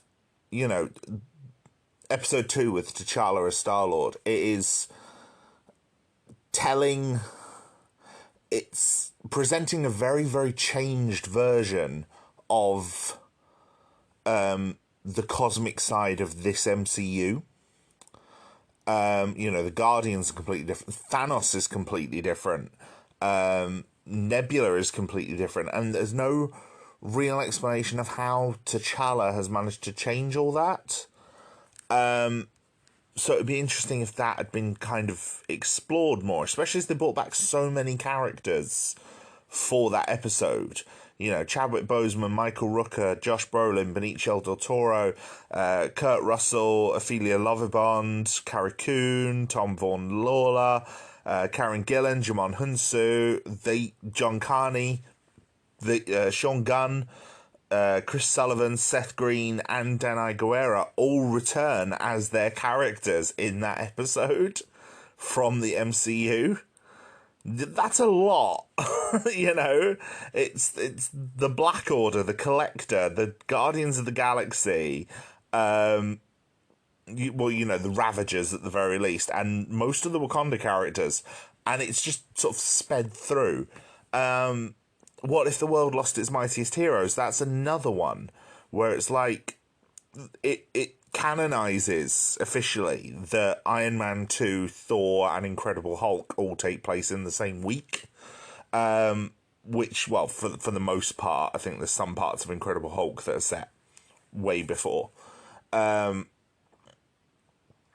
yeah, it displays that most of the main events of those films take place over the course of 1 week, which was originally revealed in a comic years and years ago called Fury's Big Week. And it decides to upend that by killing the Avengers off one by one. And the mystery is really good, but I think it could have had a bit more time to build, because we're covering the events of 3 films in an alternate way.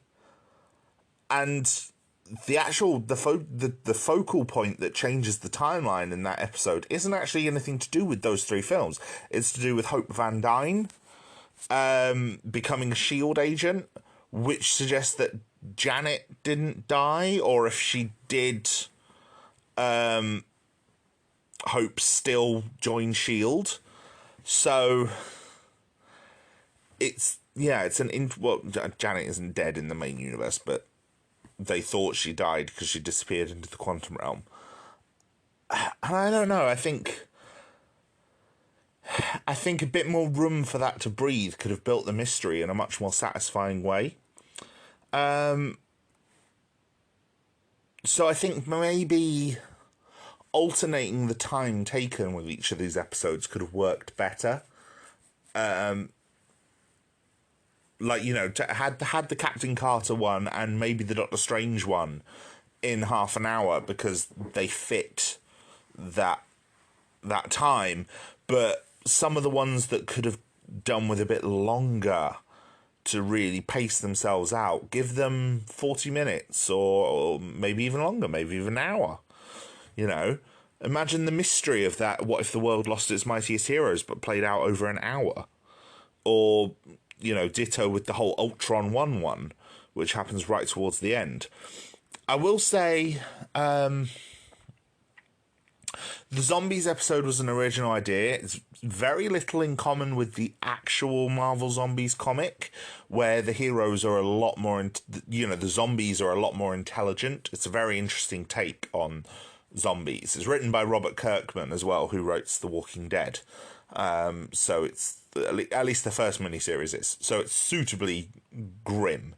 And the Marvel Zombies Dead Days one shot that ties into it and shows how this world fell to the zombies. Very, very good. A lot of great moments in that one. Deeply disturbing, but very great. The Killmonger rescued Tony Stark one, that was another one that I thought rushed by too quickly. What If Thor Were an Only Child was probably my least favourite episode of the series. I get that they were trying to go for a palate cleanser and show how different Thor's character was. The only problem is that Thor has taken on a much more jovial nature in the films recently, in the main film universe.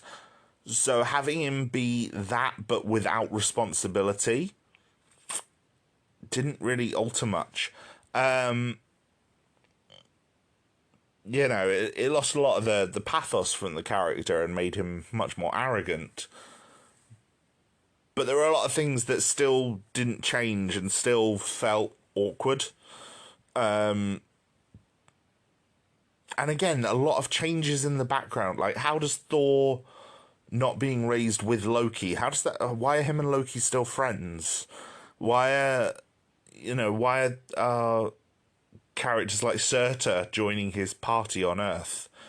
I don't know. I get that it was trying to be almost like a palate cleanser before the big finale with What If Ultron won and What If the Watcher broke its oath.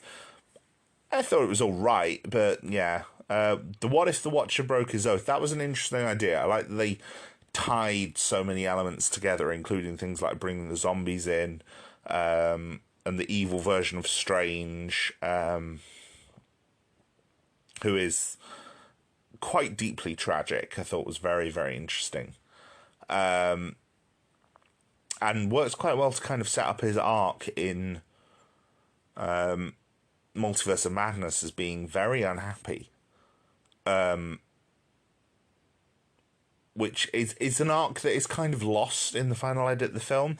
Love and Thunder and Multiverse of Madness went through rewrites, and you can tell that a lot of the rewrites came late in the game, because sometimes things get a bit lost, which happens with another film that I'm going to talk about in a little bit. But yeah, I thought it was all right. I like that Carter ended up in the universe where they lost the Avengers. I thought that was not Carter, Black Widow. The Black Widow from the Dead World ends up in that world, which I liked. I thought that was kind of cool. It's intriguing how that's going to work, knowing what we know now about the incursions and about things being in the wrong universe. Although perhaps because the Watcher was involved in doing it, it negates that.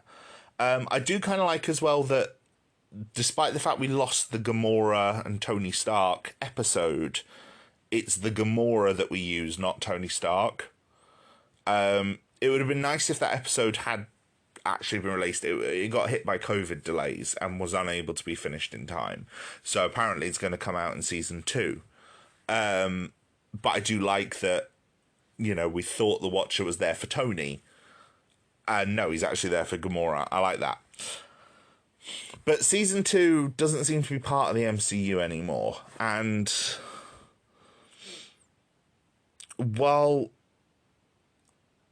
I'm glad to see more What If, especially because I think it is capturing the elements of the comics, where some are a bit more irreverent and some are quite dark and some are quite funny. And I like how, like the comics, sometimes the question posed by the episode isn't the divergence point. Like how I said with What If the World Lost Its Mightiest Heroes? It's like, that's not the divergence point of the episode. That's just the story being told. But I do think the quality has peaked and troughed throughout it. And I think you have to suspend logic for some elements to make sense, based on what you know of the mainline Marvel universe. And that can be quite hard in What If, for a lot of people. And, some of the discussions I've seen online off the back of What If has clearly proven that. We did get I Am Groot. It wasn't released as a Marvel Studios thing, but it's CGI. Groot, the baby Groot in it, is clearly meant to look like the Marvel Studios version of Groot. Rocket even appears in one episode. I thought they were just delightful little distractions that I would very much like to see more of. back when the MCU first started, it did these Marvel one-shots, which were just like little short ideas. There were only 5 overall. The first 2 were Phil Coulson stopping a gas station robbery while on his way to Thor's hammer, and a conversation in a diner between Coulson and Stillwell, where they basically try to make sense of the post-credit scene in Incredible Hulk and how that relates to Iron Man 2, called The Consultant. That one I quite like. The other 3, Item 47, Agent Carter, and All Hail the King, 2 of those are backdoor pilots. Like, the Item 47 one is clearly like a proof of concept of how Agents of S.H.I.E.L.D. will work, and Agent Carter is the same thing for her own show. And All Hail the King is just trying to appease fans by the look of it, by saying that, no, there is another Mandarin, and he has issues with what Trevor Slattery did. So having I Am Groot now as these little short films, I quite like it. I'd like to see more of them. I think my favourite one of the 5 was probably the nighttime one. I've forgotten what it was called now, where there's an alien on the ship and they have like a little dance off. That was kind of clever. And yeah, shows kind of the angry, vengeful toddler that Groot is. My second favourite was the one where he's grows all the leaves out into the different costumes. I thought that was very cute. Very, very cute. Marvel Zombies, we are getting that coming up. I don't know if it's on the same world as the Zombies episode of What If it's spinning out from that, or if it's its own take on Marvel Zombies. I kind of hope we might get some of the more intelligent Marvel Zombies from the comics, but I'm not hugely hopeful. I do think, though, that the Marvel Zombies What If episode was a very good way of proving that that concept can work in a more PG-related setting. So, be interested to see what rating Marvel Zombies actually goes with, if it's allowed to be a bit more gory, or if it's going to be kind of subdued in the gore in the same way that Marvel Zombies episode was. Freshman Year. This was originally announced as part of Marvel Studios, and it was going to tie in to Peter Parker and sort of fill in some of his adventures as Spider-Man, and was being sort of marked as canon. The reveals that came out at SDCC make that kind of impossible, and basically now make it sort of an extended What If, in that he's clearly inspired by the Marvel Studios version of Peter Parker, but in this, instead of Tony Stark coming to him, it's Norman Osborn.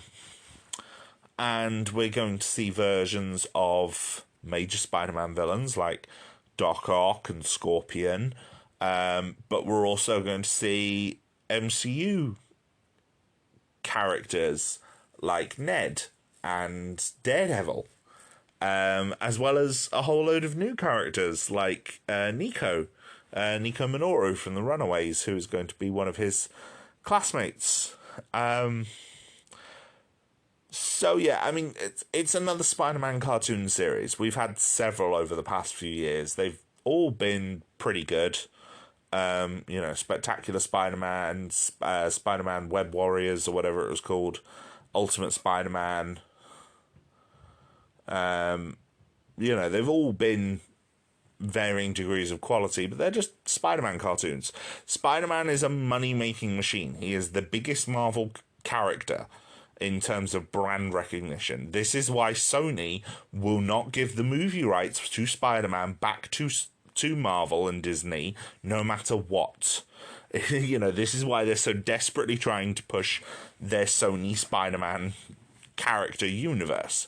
It's because Spider-Man is profitable. Clearly.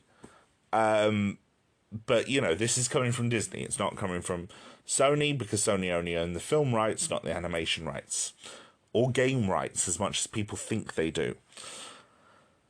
And then finally, the last animated project that we're getting is X-Men 97, the sequel to the original X-Men 92 series. I love the 1992 X-Men series. I'm really excited to see this one. Yeah, it's going to be great. I love the old X-Men cartoon. I have a lot of nostalgia for it. I still really enjoy it as an adult.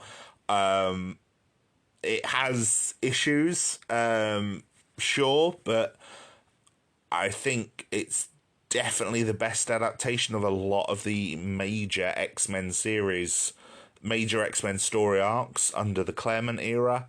A lot of them got quite heavily adapted in the X-Men series, especially Dark Phoenix Saga, which was done so well that Chris Claremont and John Byrne got creator credits on the cartoon episodes. So, yes, very, very much excited for more of this. And yeah, the screenshots they've revealed, it looks great. Apparently there was a trailer at SDCC. I really wish it would come out to the public. I love that they seem to have the theme back because they've been using it in Multiverse of Madness and Miss Marvel. Also, the reveal of Miss Marvel's a mutant, totally fine by that. A lot of people are like, oh, but she's an Inhuman. They wanted to make her a mutant in the comics. Disney were pushing the Inhumans at the time. That's a whole kettle of fish, which I would love to unpack in a future episode if I get time, for anyone who doesn't have that knowledge, because it's very, very interesting. But a whole load of complicated legal shenanigans. I could be ruder there, but I'm not going to. Shenanigans. And yeah, so we're getting Magneto back because, he's in a different costume. He's helping the X-Men.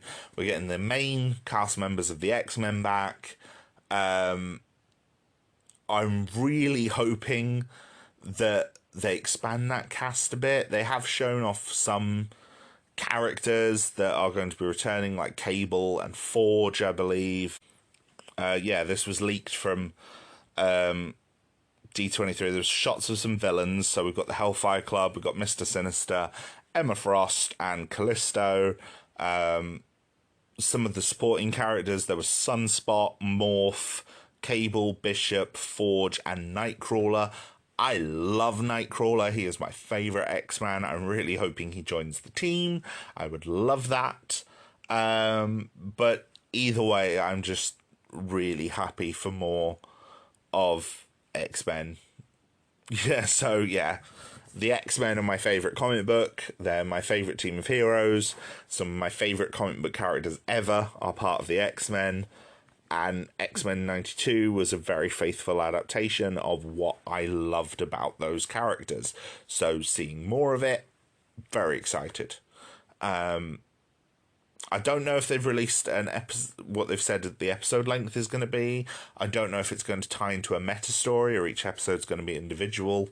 It wouldn't surprise me if they try and tie it to a meta story, because they did that in the original series as well. Each season kind of had its own story arc, and you had the famous previously on X-Men, which was a big thing in cartoon storytelling at the time. No other cartoon really had like a previously on section. So yeah, it was. It's great to see more of it. I'm really looking forward to it. So yes, now let's get into Phase 5. So, Marvel's Phase 4 will come to a conclusion with Wakanda Forever and presumably the Guardians holiday special. So that will then lead us into Phase 5.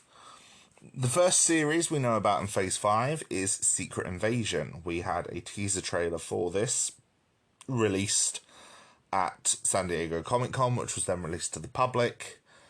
The comic book story, Secret Invasion, features Skrulls infiltrating the Marvel Universe, replacing several key heroes and a couple of other characters dotted throughout the world, and trying to sort of take control of Earth. Secret Invasion is a storyline that is very highly lauded, but the actual story itself, the actual event miniseries, I think is a bit lacking. I think most of the best parts of Secret Invasion as a storyline in the comics come from the build-up to it, and a lot of the tie-ins that reveal how the Skrulls infiltrated and where they've been this whole time. The only problem with the original comic run had a line of, who do you trust? With the idea that any of our favourite heroes, any of our favourite Marvel heroes could be Skrulls. And it tied into pretty much every comic running at the time under Marvel. Either had a tie-in issue or several, or in the case of someone like the X-Men, where there's a multitude of different X-Men books, they sort of did a mini-series that brought all of the X-Men together to fight that particular threat.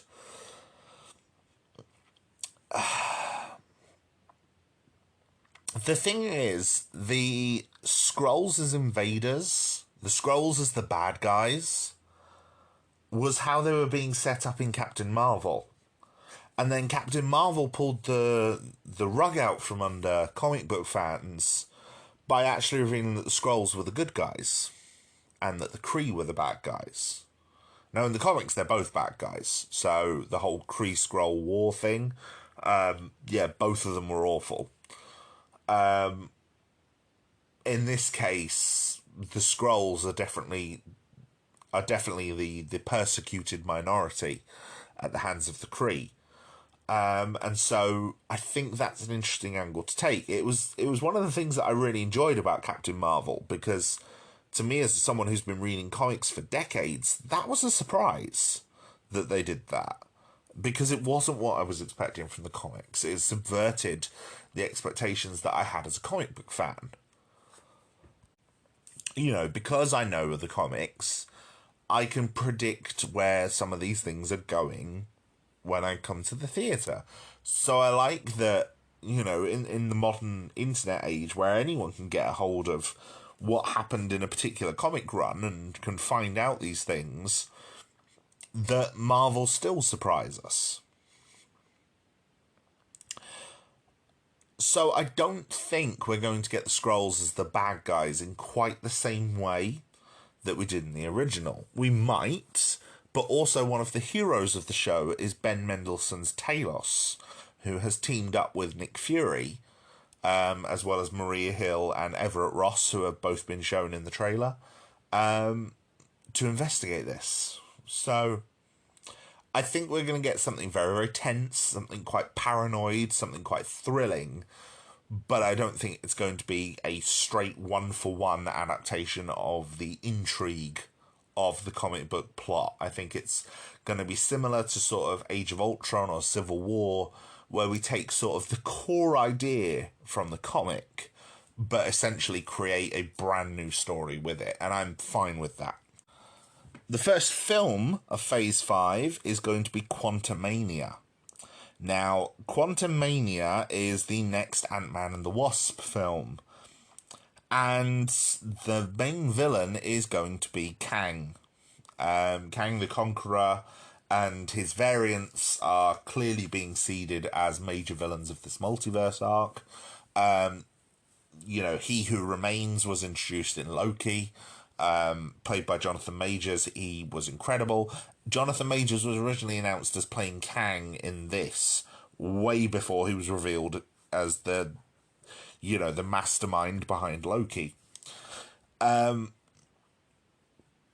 So I'm very interested to see it. A trailer was shown at Comic-Con and later leaked online. The same trailer also made its way onto D23. It's been revealed in Miss Marvel that Scott Lang has kind of told the world everything that happened during Endgame. So that's interesting. So Scott's going to have his own kind of culture of celebrity. But it seems that this story is essentially going to be another heist film, because the trailer actually leaked online. And for anyone who hasn't seen it, it basically looks like Kang, who comes across incredibly threatening, is stuck inside the multiverse. Not the multiverse, the quantum realm. And Ant-Man, Scott, Cassie, Hope, Hank, and Janet all end up in the quantum realm, where they're captured by Kang. And he asks them to steal something for him. We're also, according to concept art, going to get Cassie in her hero form. In the comics, she was called Stature, before later being given the name Stinger. Stinger actually came first. Stinger was an alternate reality version of a grown-up Cassie. But in Young Avengers, she was called Stature, which I thought was a much better pseudonym for her. Bill Murray is also going to be in this. Apparently, he's playing the rumours are that he's going to be playing Krylar, who's the king of the multiverse. Not the multiverse, the microverse.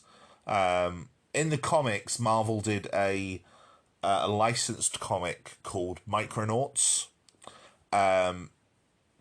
which I believe is a Hasbro property. And they did their own licensed comic of that, along with like G.I. Joe and Transformers that they were working on in the 80s. And like with the other comics, any characters they created, they were allowed to keep.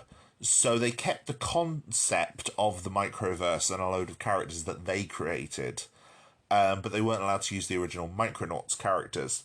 And it's been up in the air as to whether they could actually use them in the films, because obviously the quantum realm is essentially the microverse. But we can't call it the microverse, because the microverse as a brand name belongs to the Micronauts. And this has been something that people have been wondering for a while, because there's a microverse character called Bug, who was created by Marvel, has been in the comics for years, became a member of the modern Guardians of the Galaxy team. Everyone was expecting him to possibly be included, and he's not been. So, he's been conspicuously left out of the modern Guardians run in the films. So it's interesting that the microverse and the quantum realm is taking more central stage here. And I think this is a shift of some of the sort of the balance of power of Marvel in Hollywood, where they are becoming so powerful that they can just do these things. But also probably a sign of shifting rights issues behind the scenes. In the same way that some of the Hulk characters are coming back. This is happening. They've been allowed to use Abomination again. They're using She-Hulk. They've got Namor back. Namor was tied up at Universal with the Hulk for a long time. And there's another character who I'll get to in a minute. And it's all because that Universal were holding on to those rights until they ran out. They've run out, and they're back with Marvel, which means Marvel can play with those characters again. So, yeah, it'll be interesting to see. The next installment of Phase 5 is going to be Echo. Echo is a very modern character. She was only introduced in like the early 2000s. I really like Alako Cox's portrayal of the character. It's very grounded, very interesting. I think there's a lot more story to her character than what was shown in Hawkeye. So I'd be interested to see it. Apparently there was a trailer for this shown at SDCC, which suggests that she's getting some sort of powers where she's able to sort of communicate with spirits. I'm not sure if that's a bit stereotypical for a Native American character, but I'm intrigued to see where it goes. I think if it's being written by the right people,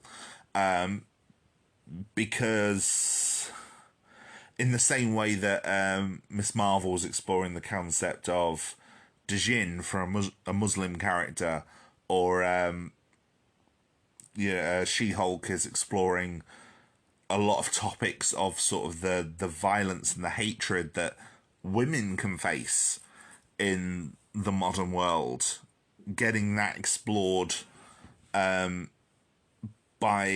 creators who are of Native American ancestry would be very interesting. So whether that's the case in Echo, I'm not sure yet.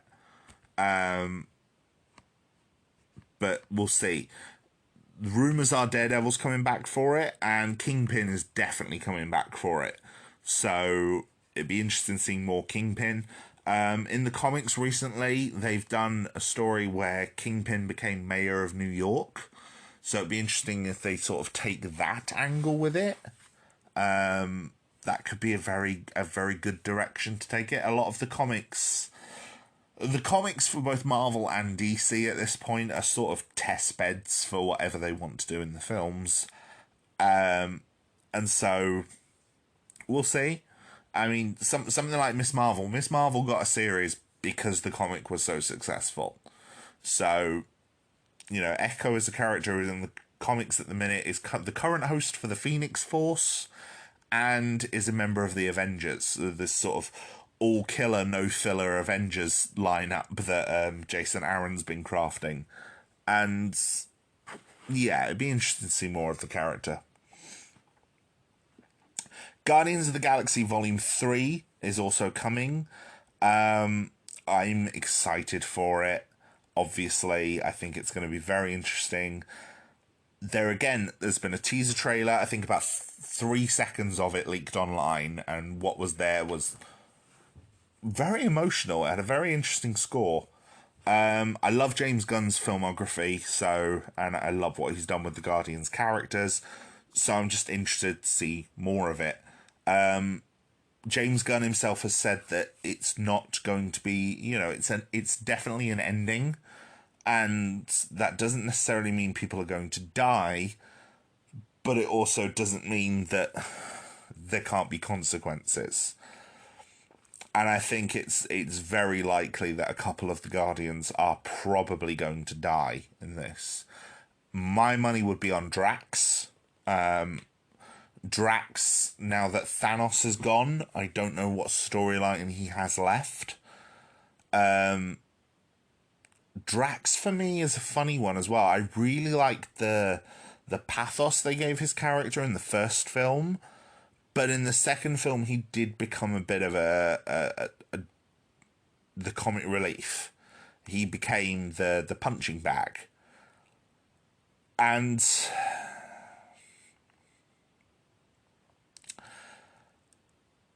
I think it ruined something that made the character interesting. But there were definitely elements of it that I did still like. But now in a world where Thanos is gone twice, Drax's mission is over. Drax wasn't the one that killed Thanos. In fact, Drax and Thanos didn't even fight beyond a brief battle in Infinity War.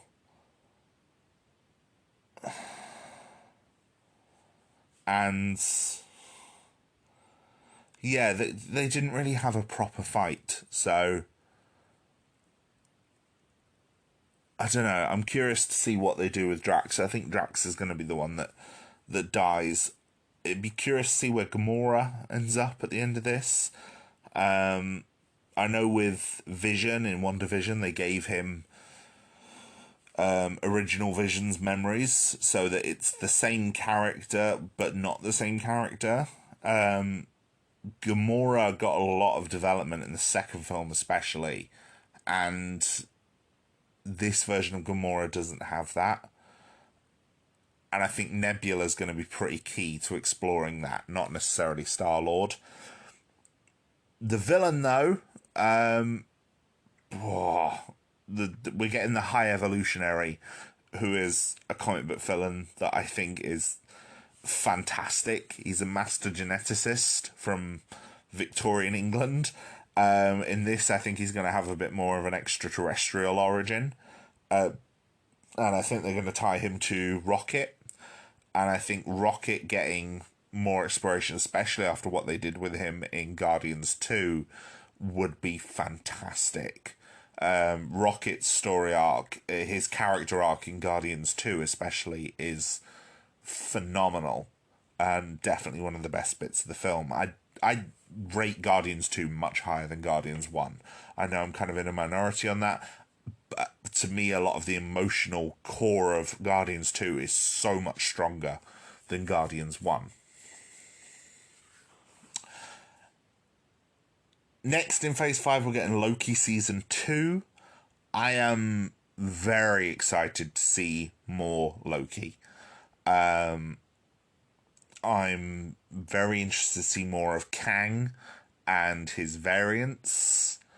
I think that could be a lot of fun. It's clear that there's a version of Kang running the Time Variance Authority. So that could be very interesting.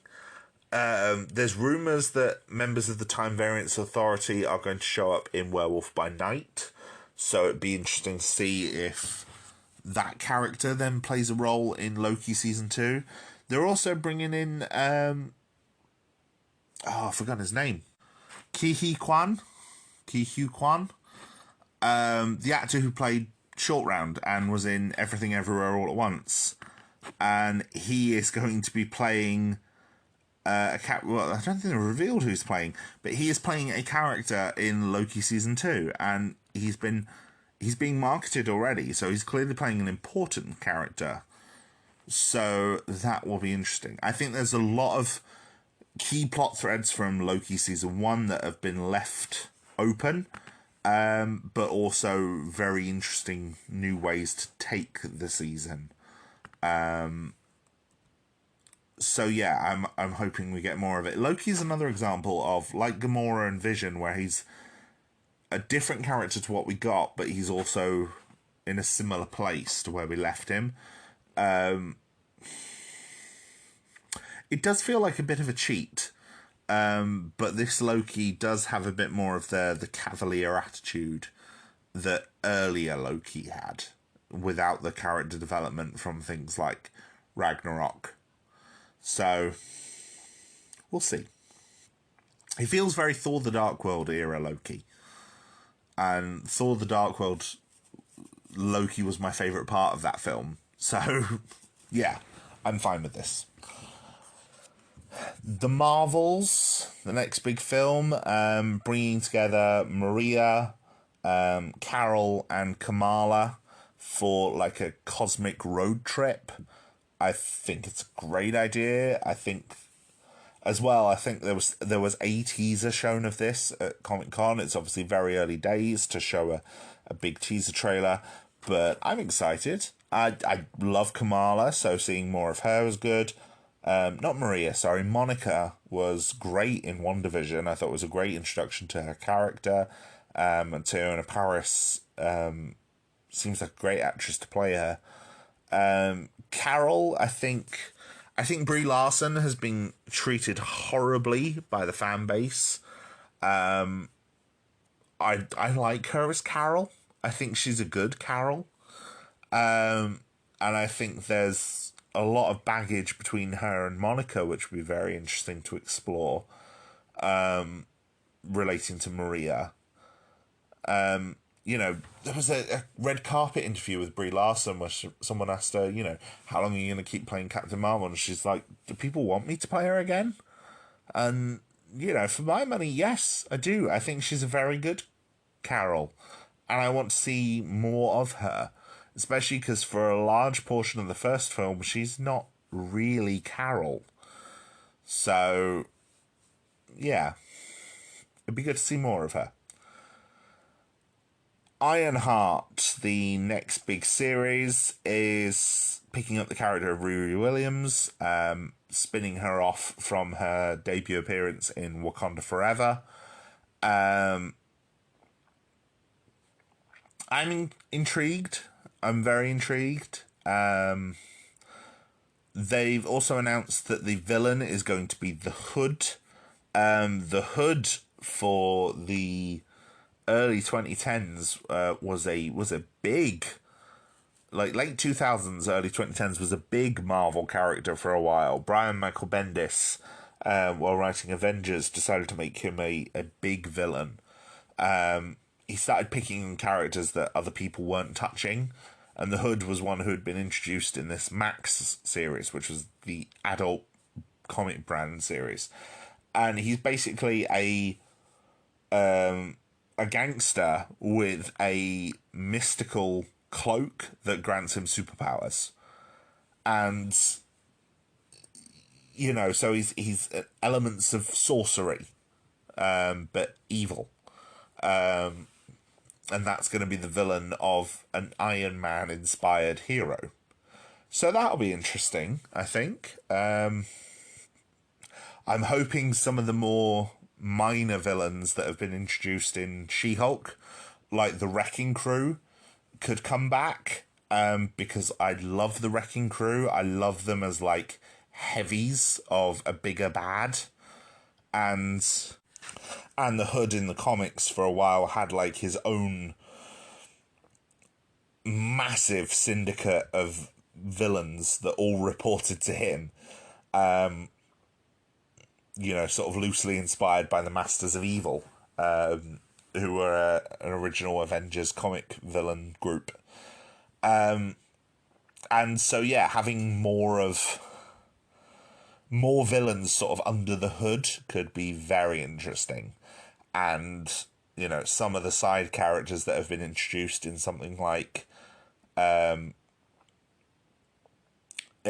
She-Hulk, like the Wrecking Crew, could be very interesting additions to a group like that.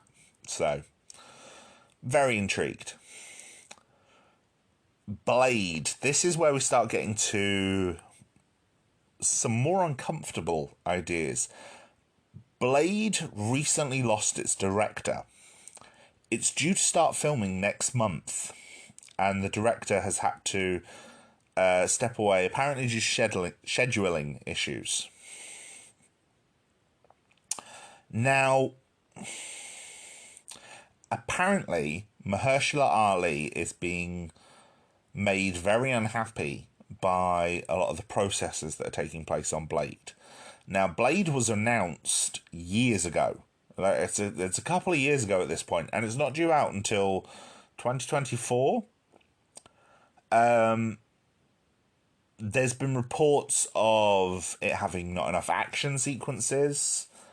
And the thing is, the first Blade films were very, very action-driven. Perhaps a bit too action-driven at points. And so, having a Blade film with quite disappointing action, while it would be a more faithful adaptation of the character, would not be what mainstream audiences would be expecting from a Blade film. Although it would play to Mahershala Ali's strengths. He's a very good character actor, and he would be great at exploring that, you know, that more emotional side to the character, in a way that Wesley Snipes just was not. So, yeah, obviously the filming's going to be pushed back while they find a new director. I did hear a rumour that apparently Sam Raimi was being considered. Whether he'd do it or not, I don't know. It could be very interesting if he did. I thought the horror elements that he brought to Multiverse of Madness were very good. So him doing that on a Blade film could be very interesting. But I think with Love and Thunder and Multiverse of Madness especially, it's been very clear that there's been sort of last-minute reshoots and last-minute script rewrites. And Blade is apparently having that trouble without it even starting to film yet. There's reports that someone's coming in to rewrite the script. And all of this is rumour and hearsay, so it's all taken with like a mountain of salt. But it reads as a bit problematic. And Blade is a character that, you know, the Blade movies kind of, I mean, it was X-Men that really started the modern comic book boom, but Blade came before that, and Blade did really well. Not just as a comic book movie, but as an R-rated movie, as a you know, sort of action horror thing. Blade did really well. You know, Blade came out before The Matrix. You know, Blade definitely had an impact on things that came after it. And proved that you could take a comic book kind of seriously after something like Batman and Robin. So I think Blade is the one that a lot of mainstream film fans are going to definitely have an idea of before they go to it. And that idea is not going to be based on the comics. It is going to be based on those Wesley Snipes films, especially the first one. And so Blade has got a lot riding on it, and a lot it has to get right. And I'm hopeful it will, but we'll see. Agatha, Coven of Chaos. I am intrigued, I think is the best way to say it. I have no idea what they're going to do with it. I have no idea what the plot is for it. I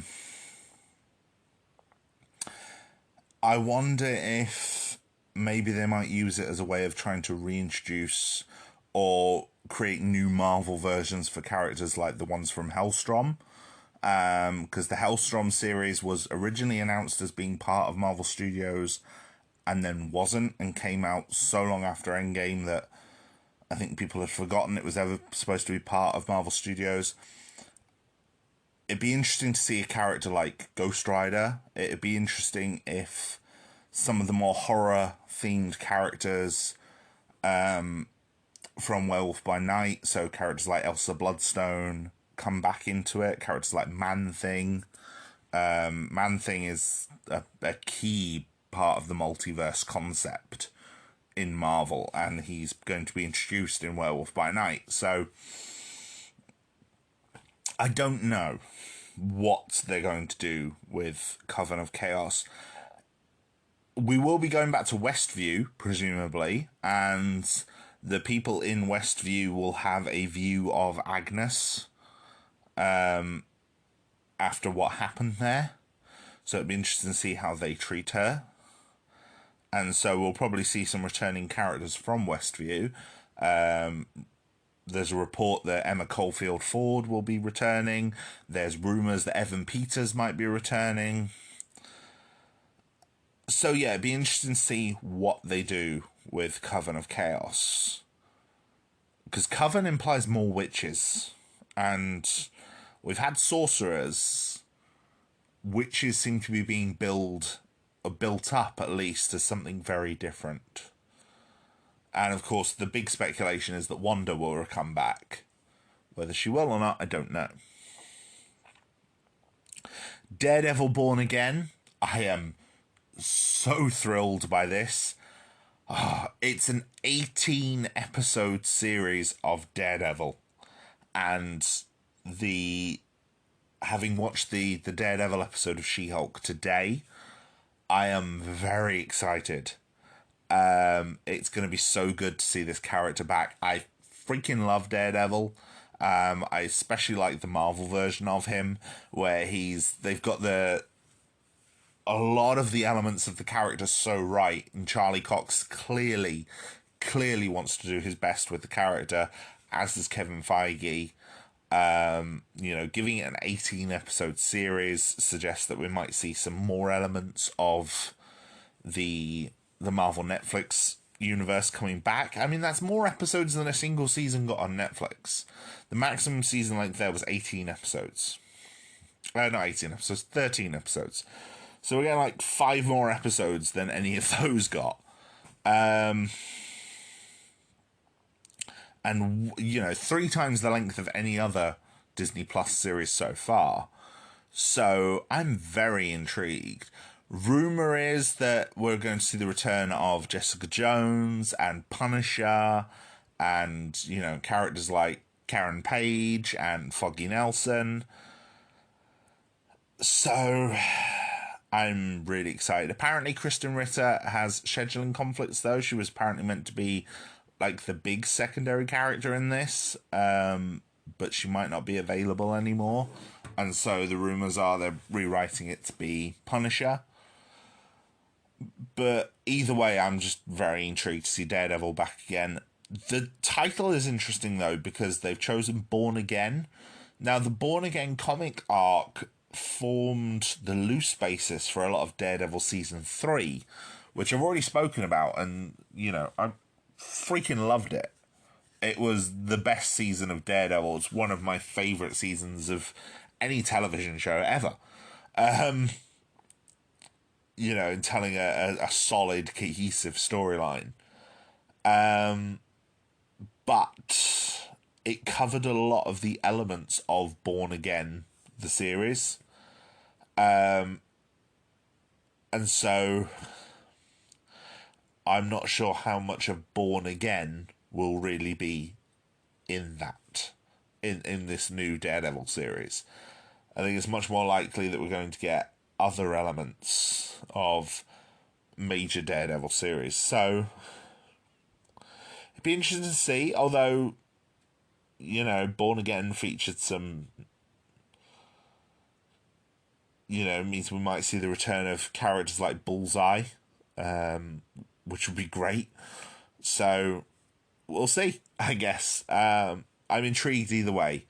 I want to go back to that world. I ideally would like it if it didn't even get a new title sequence, if they just used the original title sequence, because I thought it was perfect for the character. But we'll see.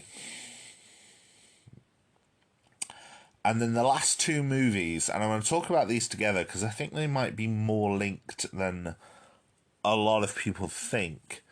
There is, first of all, Captain America New World Order. Now, it was announced off the back of Falcon and the Winter Soldier that the new Captain America, Sam Wilson, would be getting his own movie. Which I think everyone kind of expected. And I'm intrigued. I want to see more of Sam as Cap. I like Sam in the MCU already. I thought his introduction in Winter Soldier was great. I think the way he's developed across Civil War and Infinity War, and then through Falcon and the Winter Soldier was amazing to watch. And seeing him really take on the burden of the shield and what it means to be a black man carrying that shield has been really interesting. And I believe the screenwriter of Captain America and the Winter Soldier, Falcon and the Winter Soldier. It was Captain America and the Winter Soldier by the end. They retitled it in the final episode. So yeah, the screenwriter of Captain America and the Winter Soldier, I think, is the screenwriter behind New World Order. So that will be interesting. Regarding the plot, the New World Order. The New World Order has been linked to a couple of different things in the comics. The most prominent is a group founded by the Red Skull that appeared in the 90s. But they became more well known as recurring villains of the Hulk, who at the time was in the latter end of the Peter David run, which started in the 80s. And, you know, he'd been linked to the Pantheon. And the main story I remember reading was where Apocalypse turned the Hulk into his horsemen and sent them against the New World Order. And the New World Order used characters like Juggernaut and Absorbing Man against the Hulk as like their agents. Another one that I recently found while looking for this, though, was that the New World Order was also a title of a one-shot starring the Squadron Supreme. Now, the Squadron Supreme are essentially Marvel's version of the Justice League that exist on a parallel Earth. And it's designed to sort of poke fun, parody at the distinguished competition, as Marvel Comics have always called DC. And I like it. It's very tongue-in-cheek, very sweet. DC have their own version of the Avengers, which is a lot less flattering than the Squadron Supreme. The Squadron Supreme are flawed. Definitely. And they've been used as villains at several points. But for the most part, they're heroes. And in one of their stories, they tried to implement a not quite authoritarian control of the world, but definitely a more, trying to save the world from itself kind of thing. And New World Order was them returning to that world after an extended stay on the Marvel, the Earth 616, the main Marvel universe. Now, do I think the Squadron Supreme are going to be involved in this? No, I don't think so. But I think we might get the Squadron Supreme at some point. There's been rumours that apparently Henry Cavill might be playing the role of Hyperion, who is essentially the Superman character from the Squadron's world. And if DC doesn't want to use him, I've got to admit, that's great casting by Marvel. DC, Warner Brothers have been making some bad decisions, and their biggest competition is Disney. Disney can get any actor in front of a green screen in a silly costume and put them in a Marvel or Star Wars thing at the drop of a hat right now. They have that power. And so for Warner Brothers to piss off actors and creators by cancelling films or not letting actors play the characters they want to play, in the case of Henry Cavill's a big Superman fan. Do I particularly like his take on Superman? No. But he's a big Superman fan and he clearly wants to play the character. I just think he just needs better writing and better direction. And so having him play a version of Hyperion, I think, would be really interesting. But no, the actual reveal for New World Order is that the leader is going to be returning as the villain, played by Tim Blake Nelson, who played Samuel Stearns in the Incredible Hulk movie. And again, this is what I was saying about how the licensing deal with Universal has expired and Marvel can use the Hulk characters again.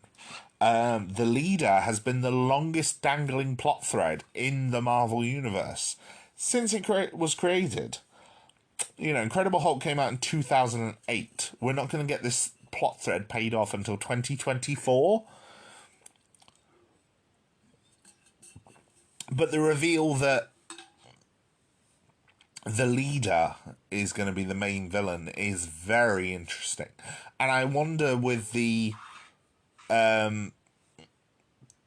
plot thread of the intelligentsia and the link that they have to the comic book leader, whether they're going to be involved. Although I quite like the idea of the intelligentsia not being this cabal of supervillains, but actually just being a group of angry edgelords with way too much influence.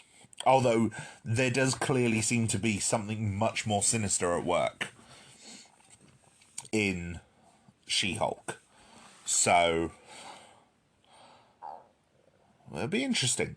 I think also as well, this might be the one place I might expect She-Hulk to reappear. How prominent her role would be, I don't know. But this would be where I'd expect her to reappear after her own series. More than anything else. Because the leader's going to be the villain. And Bruce is off-world at the minute doing his own stuff as well. So We might get something more with the Hulk as well.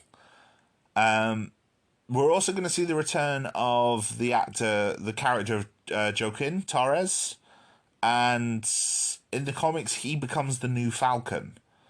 So it'd be interesting to see if they go with that plot thread for New World Order.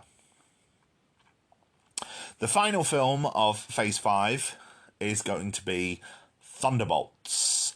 Now, I've seen a lot of things online about Thunderbolts, some of which really annoy me because they're coming from a place of not understanding the characters from the comics, and comparing it to something with DC, which it only has a tangential commonality with.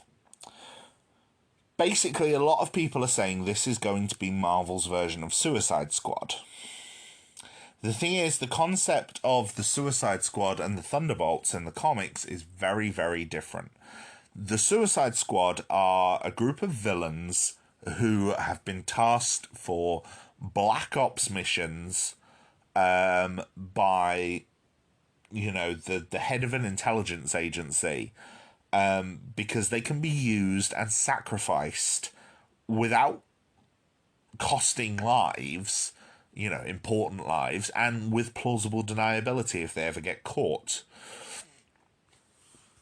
Because they're supervillains. Who's going to care? The government isn't going to claim that they're actually there on their behalf. They're supervillains. Of course they're invading your country and trying to kill your political leaders, or, destroy your alien mega farm or whatever else, the squadron get up to. Not the squadron, the Suicide Squad get up to. The Thunderbolts, however, the Thunderbolts appeared in 1997. And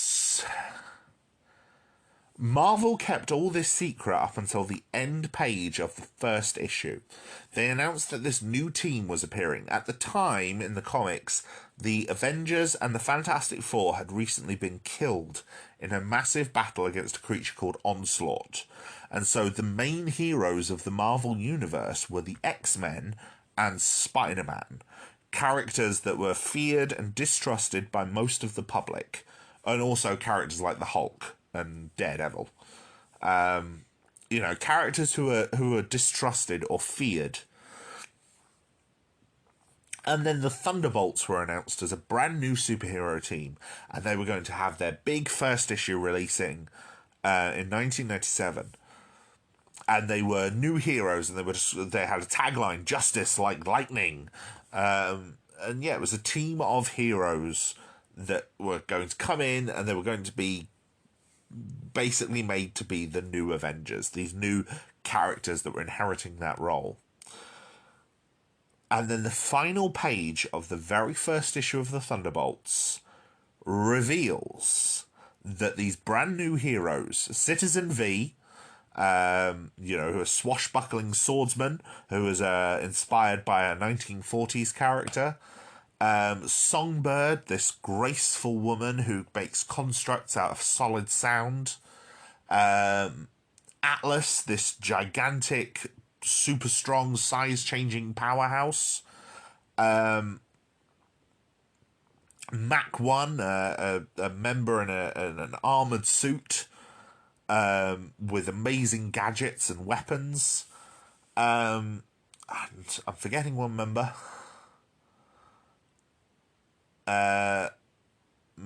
Meteorite, I believe they called her.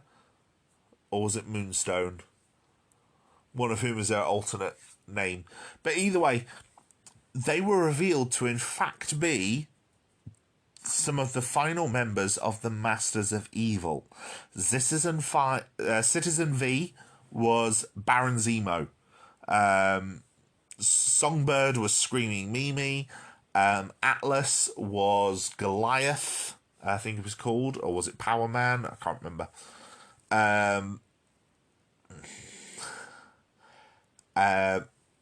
Mach 1 was the Beetle. And yeah, they were the Masters of Evil, and they were basically playing a long con on S.H.I.E.L.D., on everyone, to try and get access to things that would give them enormous power. and influence in the Marvel Universe. And it was a fantastic reveal. It's up there as one of the best original issues or debuts of a team, or most shocking like comic book moments ever. It's fantastic.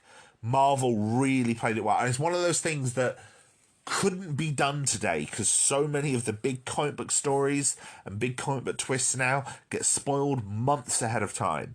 Things like when Captain America died at the end of Civil War, or Batman died in Final Crisis, they got teased months out. Things like John Kent coming out as gay, not gay, bi, in the recent Superman comics, teased months ahead of time.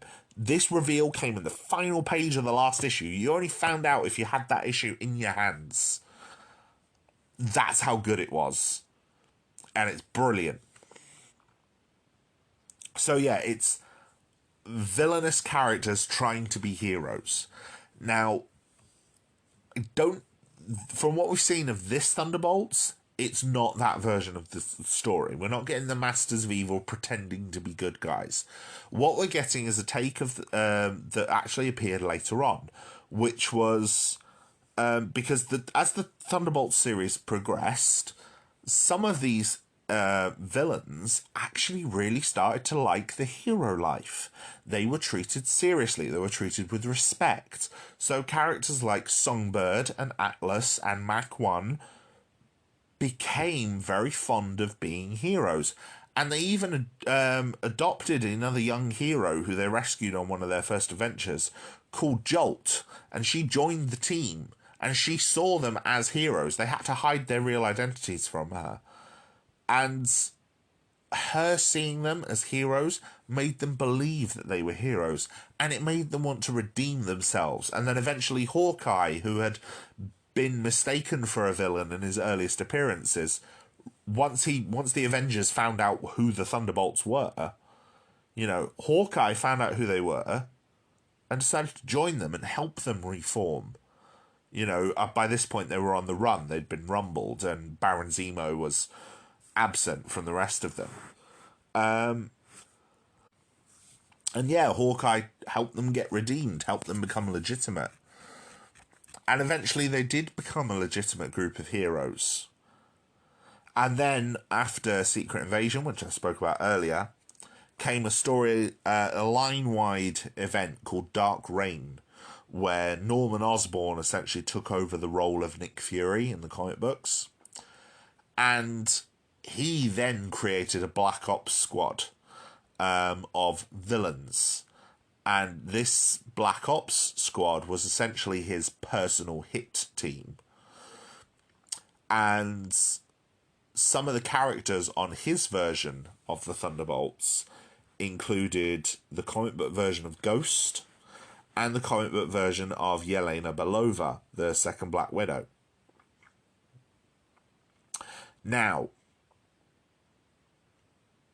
that wasn't the last version of the Thunderbolts. They've recently they were led by Luke Cage, and again this was featuring villains who were trying to redeem themselves, who had been kind of drafted by Luke Cage to help try and redeem themselves. And then a more recent comic featured Winter Soldier leading a group of the original members, trying to protect a character called Kobik. Now, the lineup that has been revealed for this Thunderbolts, not Thunderbirds, that's a completely different show. This Thunderbolts film seems to be basically a grab bag of characters that Marvel wants to, Marvel fans have been asking to see it again. We have Yelena, we have Ghost, we have the Winter Soldier. We also have the US Agent, we have the Red Guardian, and we have Taskmaster. So in element, a lot of this is also a kind of sequel to Black Widow in some respects. Now, it's potential we might see some of the more villainous characters, such as Baron Zemo. We could see the Abomination. But whether we do or we don't, I think it's an interesting idea, and I think comparing it to Suicide Squad isn't really accurate. A lot of these characters in this Thunderbolts group are heroes. They're heroes that have made mistakes, like US Agent or the Winter Soldier, or, you know, characters who have been more villainous, like Taskmaster or Ghost, but have had reasons why they have done the things they have done. Or, you know, they're characters that are more heroic, like Red Guardian and Yelena. And so I think it'll be interesting to see. Either way, I think it's a great cast of characters. I'm interested to see what else they reveal for it. The reason I chose to talk about this and Captain America New World Order together is because they're coming out within months of each other. And I really feel of any of the Phase 5 movies, these two being at the end of the phase are probably going to have a lot in common.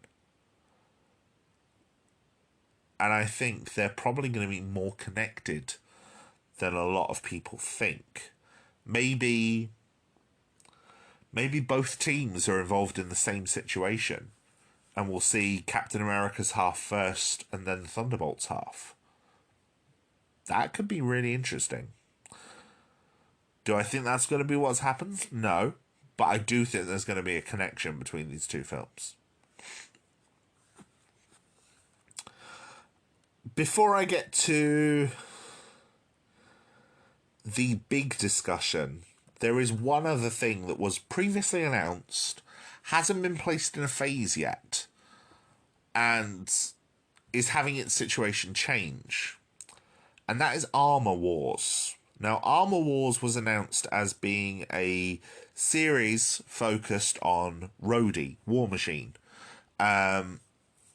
It's now been revealed that Rhodey will appear in Secret Invasion, and that Armor Wars will sort of pick up on the character of Rhodey after Secret Invasion and show how he's been affected by it.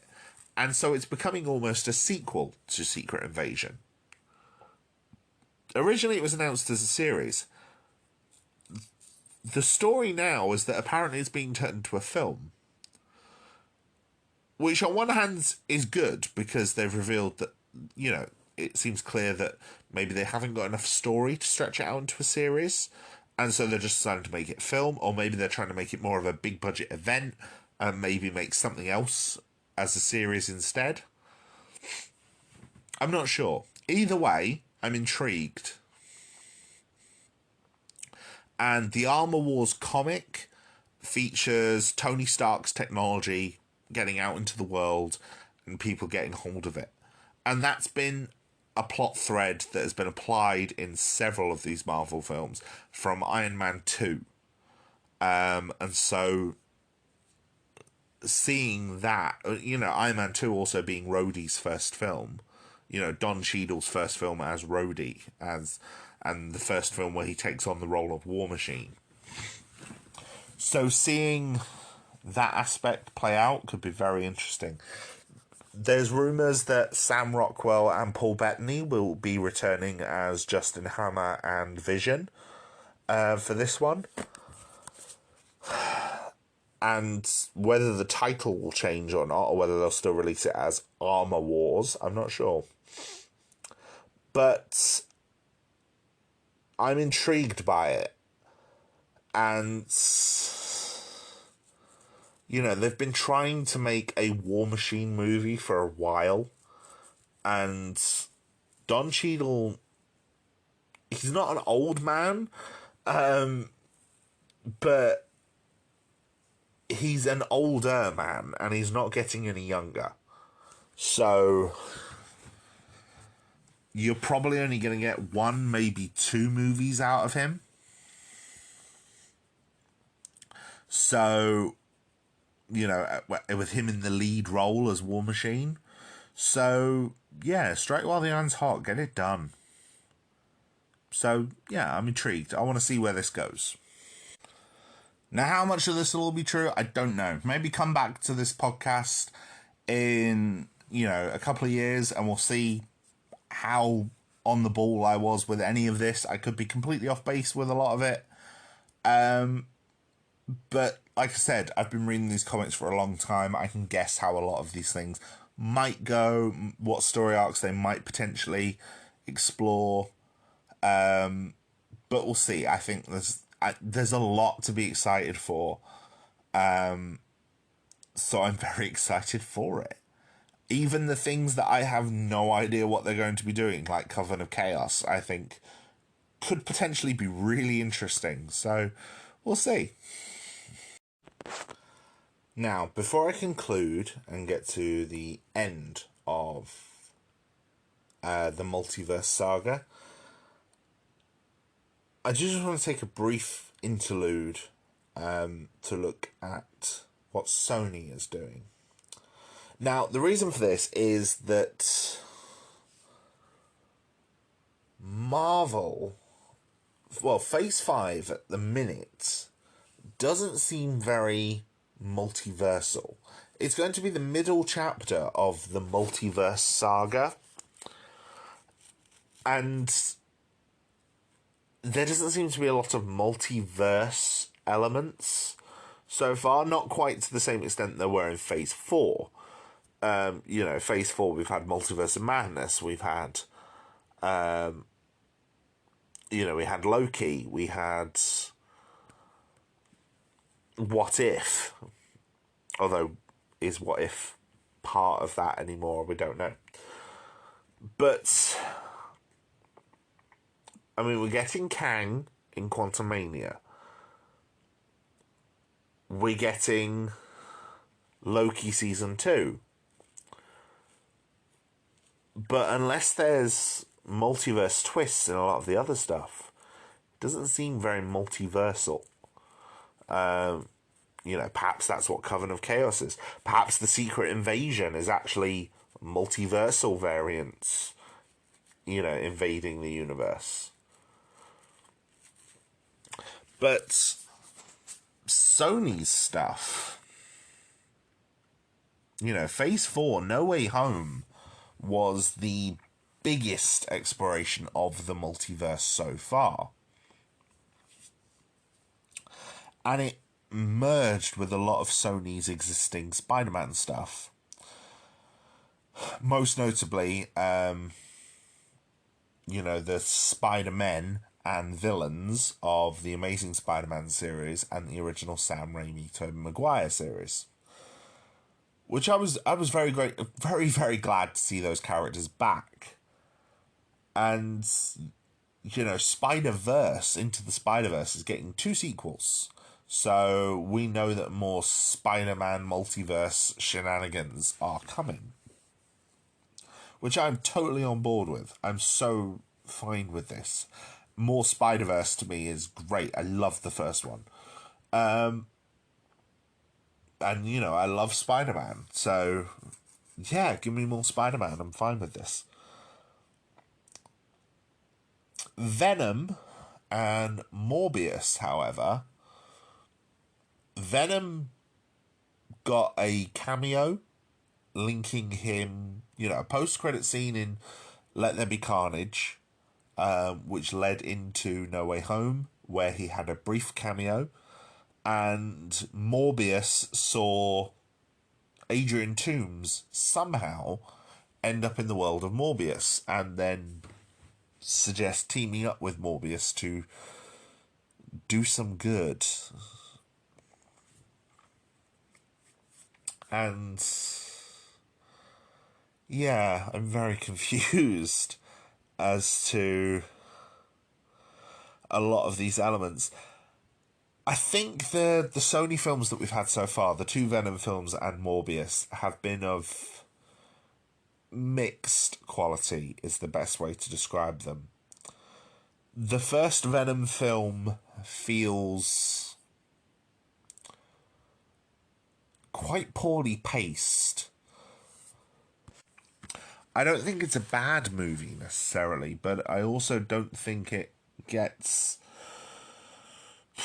doesn't get particularly interesting until well into the first hour.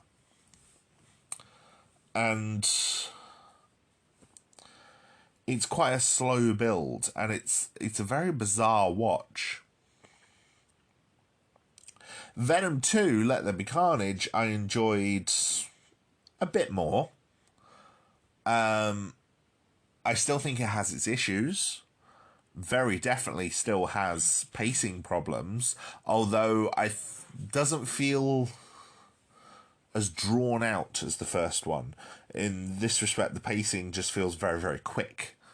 It's shorter than the first film as well, so some plots seem a bit left out as it sort of skirts towards an ending very quickly. But there were some definite choices in the second one that I really enjoyed. I liked what they did with Shriek. I really liked the animated sequence where Cassidy is telling his story. I thought that was very interesting. I thought a lot of the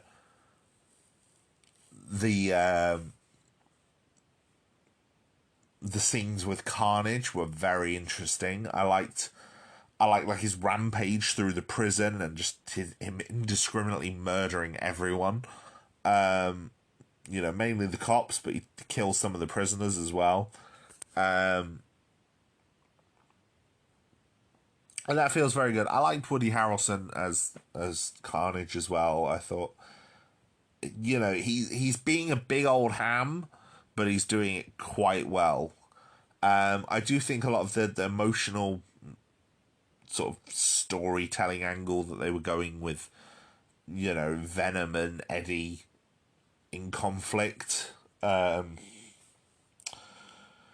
It was okay. It didn't really work for me. I think it rushed past a lot of the most interesting bits of it just to bring them back together very quickly.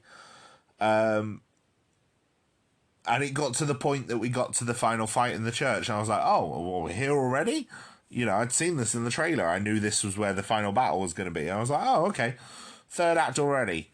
So it just felt very quick, and I think it could probably have done with a bit more pacing. Morbius, on the other hand, I quite liked, and I'm probably going to get crucified on the internet for saying that, but I did. It wasn't, and I'm not being one of the memes and saying it ironically. No, I actually genuinely quite liked a lot of it. It's not great, and some of it is definitely bad, but there's a lot of choices in it that I can kind of respect. It doesn't feel... It feels in some ways very by the numbers, in some ways very not. There's a lot of interesting directorial choices in the way certain things are framed and shot, which make it all feel like things have a purpose. I do think a lot of the teases for it being left out of the movie is kind of a slap in the face to the people that were expecting those things. I will admit I only saw it recently as well, so a lot of the hype on it and the memes and everything on it kind of blew past me. But I also wasn't completely going into it with this is going to suck. Obviously, I'd heard a lot of people say that it sucked, but I like I said, I quite enjoyed it. I think I actually enjoyed it more than a lot of DC's output recently. I think I'm probably more interested to watch something like Morbius again than I am to watch something like Batman v Superman again, or Joker again, because I really didn't like Joker. It wasn't bad, and I get what it was trying to go for. It just did not work for me at all. Not a fan. But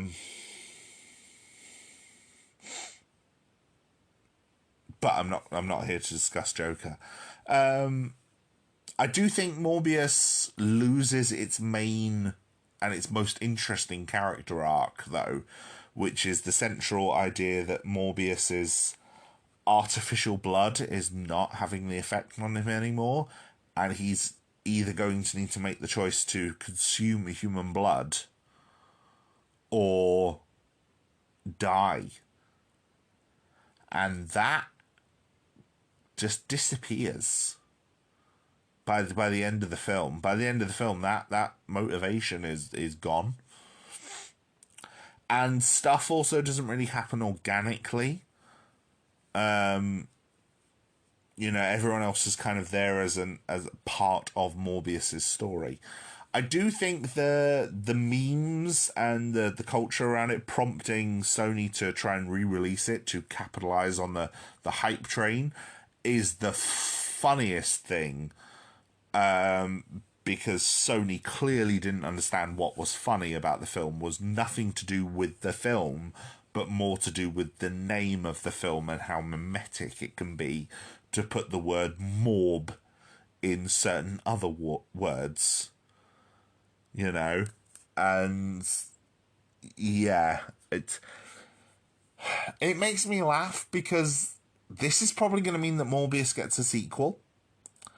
And it's like part of the reason Venom got a sequel was because in China it got marketed as a comedy and made a ton of money.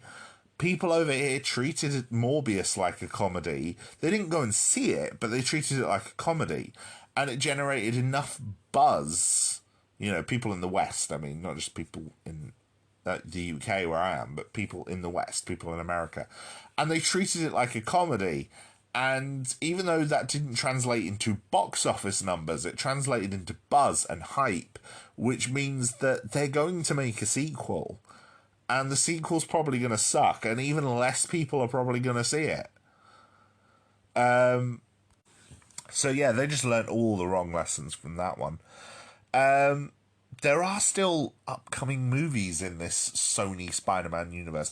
There's films like Silver and Black, which have been rumoured for years as, first it was a film, then it was 2 films, then it was a series, then it's going to be a film again. So I have no idea if they're still doing that one. That was going to be based on the characters of Silver Sable and Black Cat.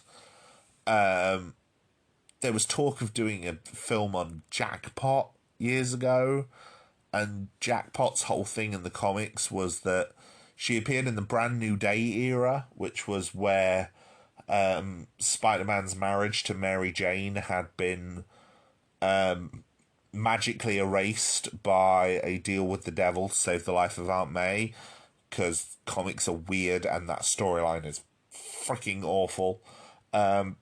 But Jackpot was basically introduced off the back of that as a character who, she looks like Mary Jane, but now she's a superhero.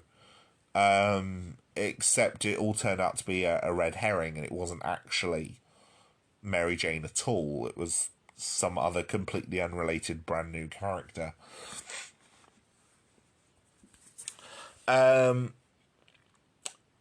So yeah, no word on if that's getting a sequel. There was a Spike Lee was going to do one based on Nightwatch, which sounded really interesting and had a lot of promise. Nightwatch is basically a character who looks like Spawn, because there was a few of those in the 90s, but owned by Marvel and black, and Spike Lee was going to do him. And that, I don't think is happening. I think Spike Lee left that project a while ago. So how many of their announced plans are ever going to take shape, we don't know. But there are 2 that are currently filming, which are very definite. A Spider-Woman series that is apparently in pre-production, or is it a Silk series? I can't remember at this point. It's either Spider-Woman or Silk. Because the problem with the Sony Spider-Man universe is Sony owns the rights to a lot of these characters. I think this is partly why characters like Ned and MJ in the Tom Holland Spider-Man movies are like amalgam composite type characters based on several supporting characters from the Spider-Man series. And it's because they don't quite have the rights, like Marvel doesn't quite have the rights to those characters without Sony's involvement. And then obviously if they want to use they want to use or reference characters like MJ or Ned in the main MCU films, they need them to be distinct enough. And it's because of these tangled rights issues. Sony basically owns the rights to all these Spider-Man characters. And like I said, Spider-Man is inherently profitable. Even characters tangentially related to him are inherently profitable. And Sony aren't going to give those rights up. And so, yeah, we're going to get Venom and Morbius. Oh, one other thing about Morbius. Morbius has some very interesting visuals. Like, for example, when he uses his powers to echolocate and it kind of blurs the city and turns it into mist.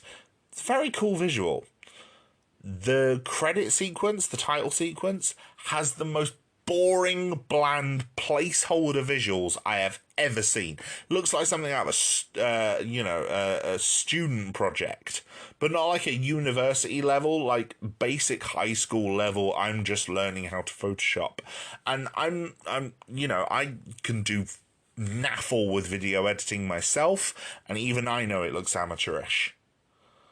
I'm learning how to video edit it so I can put this podcast on YouTube. And even I know it looks amateurish. And it doesn't match the style of the film. They could have done something way more interesting than what they actually used. But that's another issue. But yeah, the two things that are currently filming are Kraven the Hunter, which is a character who was originally wanted to be used by Ryan Coogler in the first Black Panther movie. And was unable to be used because of these rights issues. Now, Kraven the Hunter is this big burly Russian man in the comics. They've cast Aaron Taylor Johnson. Now, that's not a bad idea, I don't think. I don't know if it's a great idea. I think it'd be interesting to see what he can do with the role. But yeah, it'll be interesting to see what angle they're going to take. I mean, if they're making Kraven, who is known as a villain, as the hero of this comic, of this film, it'll be an interesting idea. So it makes me curious as well as to who the villains are going to be.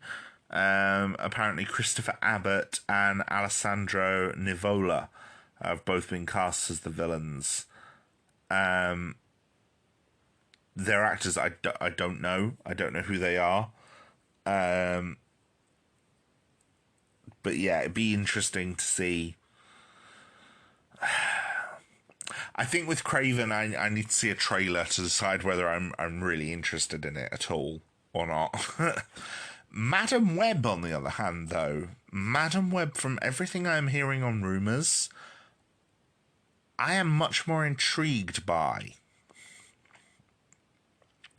The lead role is being played by Dakota Johnson.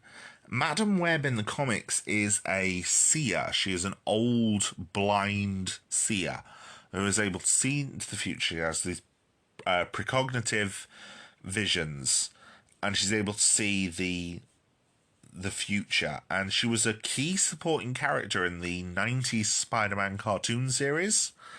A very integral character and able to do a whole load of multiverse stuff. Like, they had some multiversal travel in the end of that Spider-Man series, and Madam Web was quite key to that. So this is why I think it could be interesting as part of the Sony Spider-Man universe, but also as part of the Marvel Multiverse Saga. Because Madam Web, I think, is going to be connected to all of this. Now, the cast for this is very interesting. And if what I'm hearing as rumours is true, the plot could be very, very interesting. Because the rumours are that Emma Roberts and Adam Scott's characters, Adam Scott being most well known as Ben Wyatt in Parks and Rec, and Emma Roberts being very well known for her multiple roles in American Horror Story. The rumour is that they're going to be playing the parents of Peter Parker,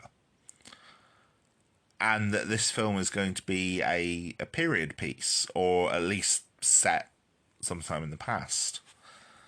And that Tahara Him, the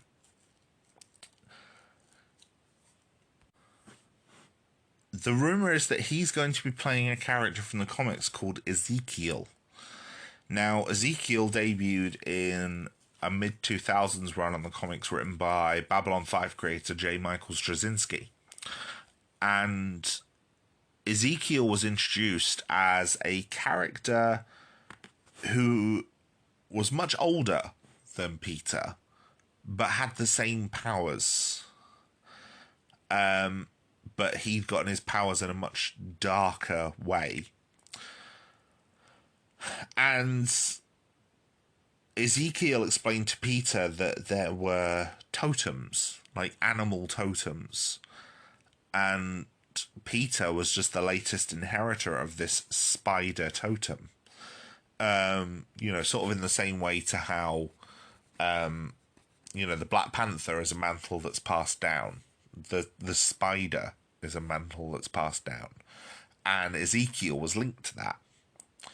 And that he'd been a spider before.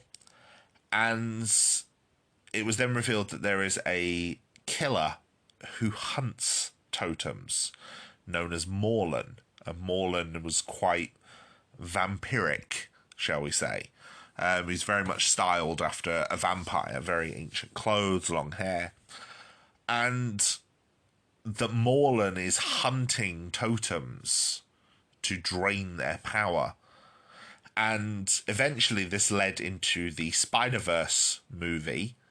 The Spider-Verse comic arc, where Morlun was revealed to be part of a family of inheritors, and that they were going around the multiverse killing spiders to steal their powers.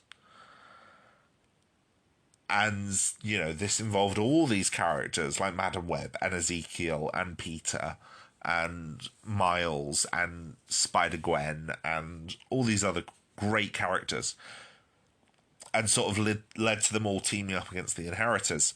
Now, Sony has been doing Spider-Verse. Sony has now introduced vampires with Morbius. If they're introducing Madam Web and introducing Ezekiel and this idea of totems and the idea of this time travel, prophetic, Peter is going to be the future totem and we have to keep him safe kind of thing. And, we've had Andrew Garfield and Tobey Maguire come back. And Sony, they've both been received really warmly. In fact, Andrew Garfield has probably got more love for his role as Spider-Man in No Way Home than he ever got in the Spider-Man movies, the Amazing Spider-Man movies that he did. And I already quite liked him in those, but I really like him off the back of this. He really fit he adapted to the Marvel style of script writing and storytelling and comedy so well that I really want to see more of it. And so doing a live action Spider-Verse with, vampire inspired creatures, maybe Morbius, maybe teaming up Spider-Man and Venom against, a big vampire enemy.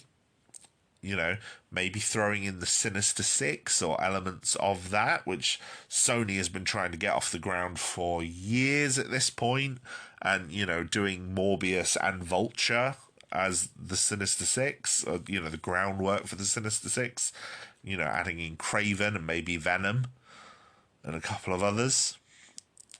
there's a lot of potential here to really develop this Sony Spider-Man universe into something interesting. And I think Madam Web is going to be the key to that.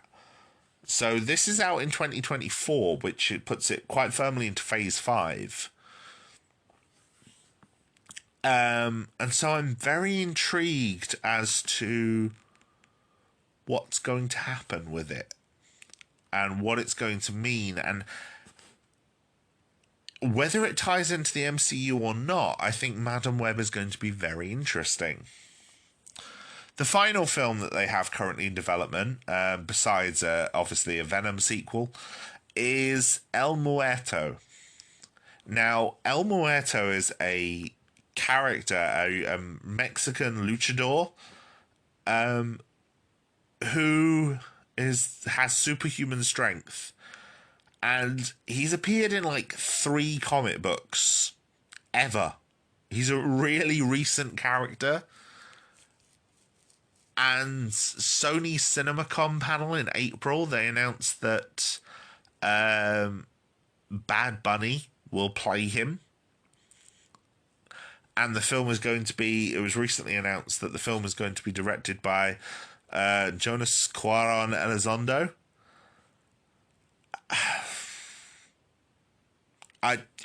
It could be interesting. Bad Bunny has been in... I know very little about him. Apparently he's a music artist by trade, Puerto Rican rapper. But he's apparently... Sony were apparently really impressed with his role in Bullet Train, which I've yet to see, but does look amazing. And so, yeah, it could be very interesting. It could be great. Might not. We'll see.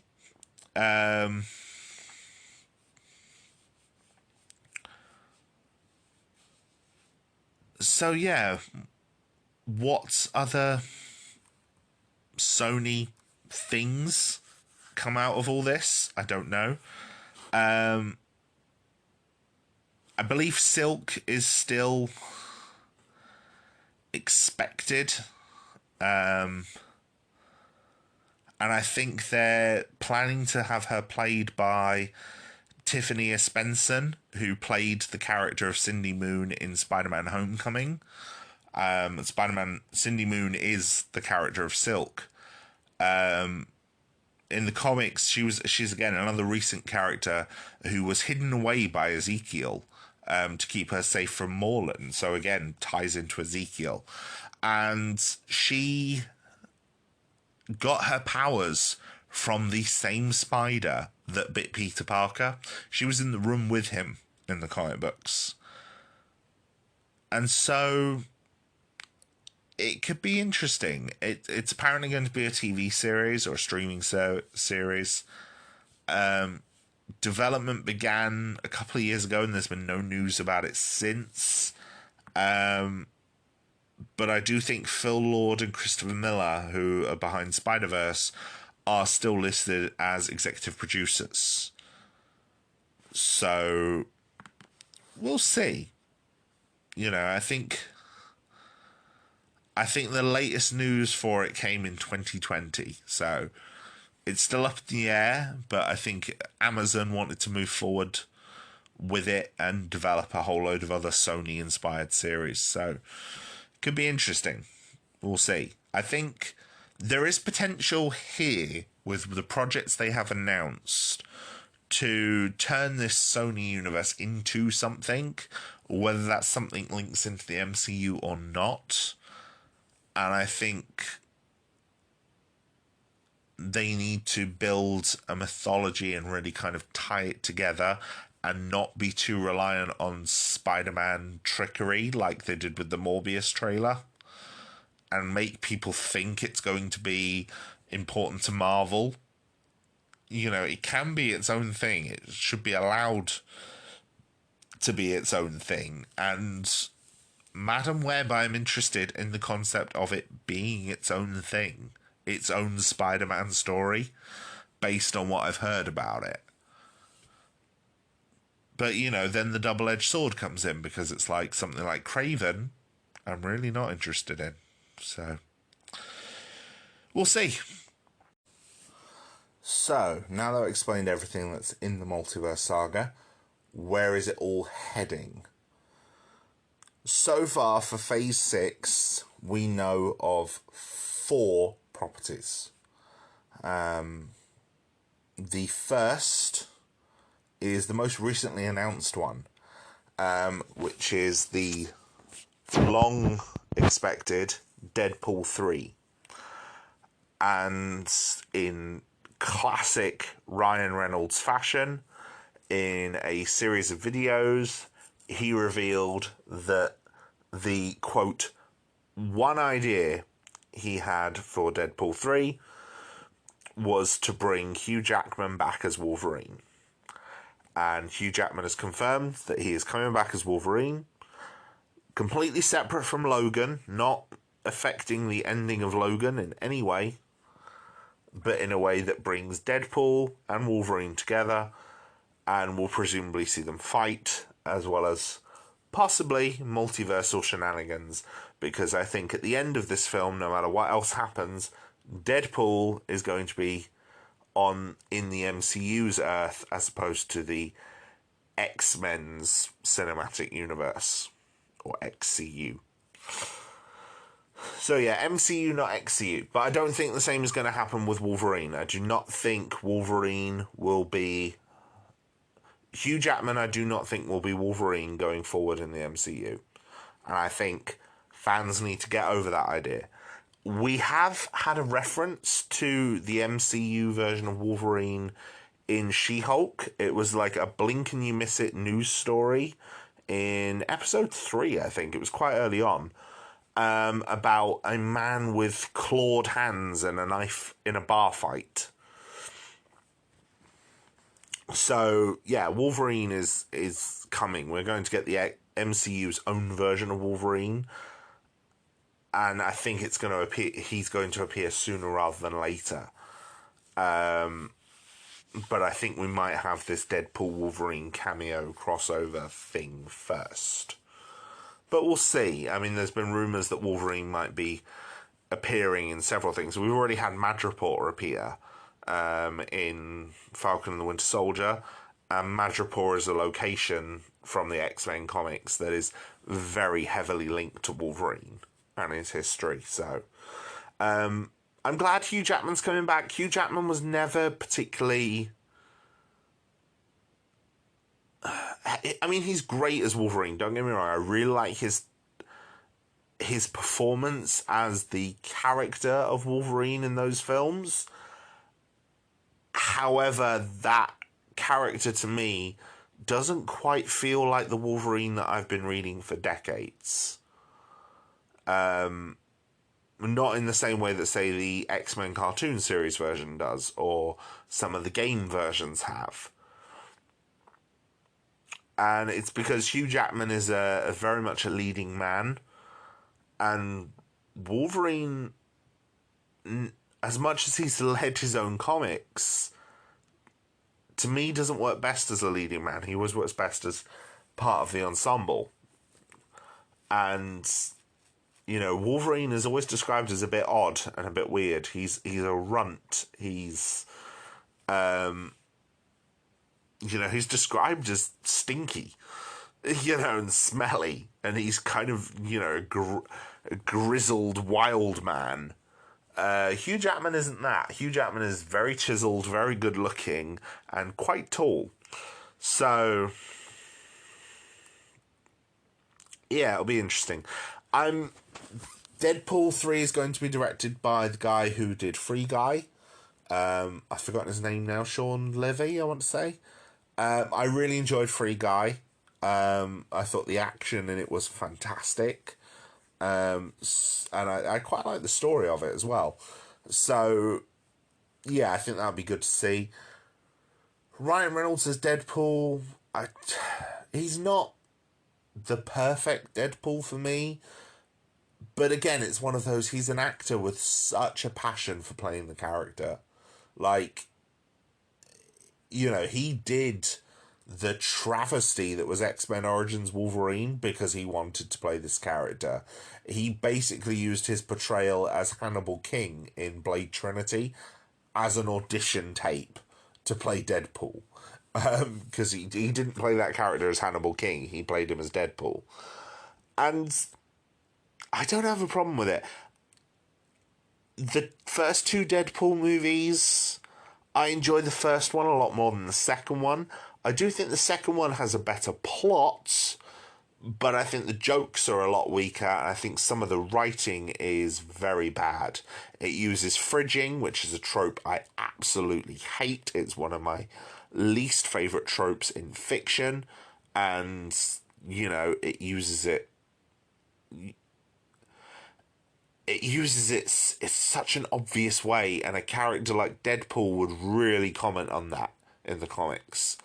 You know, that would be something he'd make a fourth wall break about. And, you know, lampshading lazy writing doesn't excuse the fact that the writing is lazy. And they do that a couple of times in Deadpool 2, and it annoys the hell out of me. But I really like Deadpool 2 as a film. I still like it. I prefer the first one.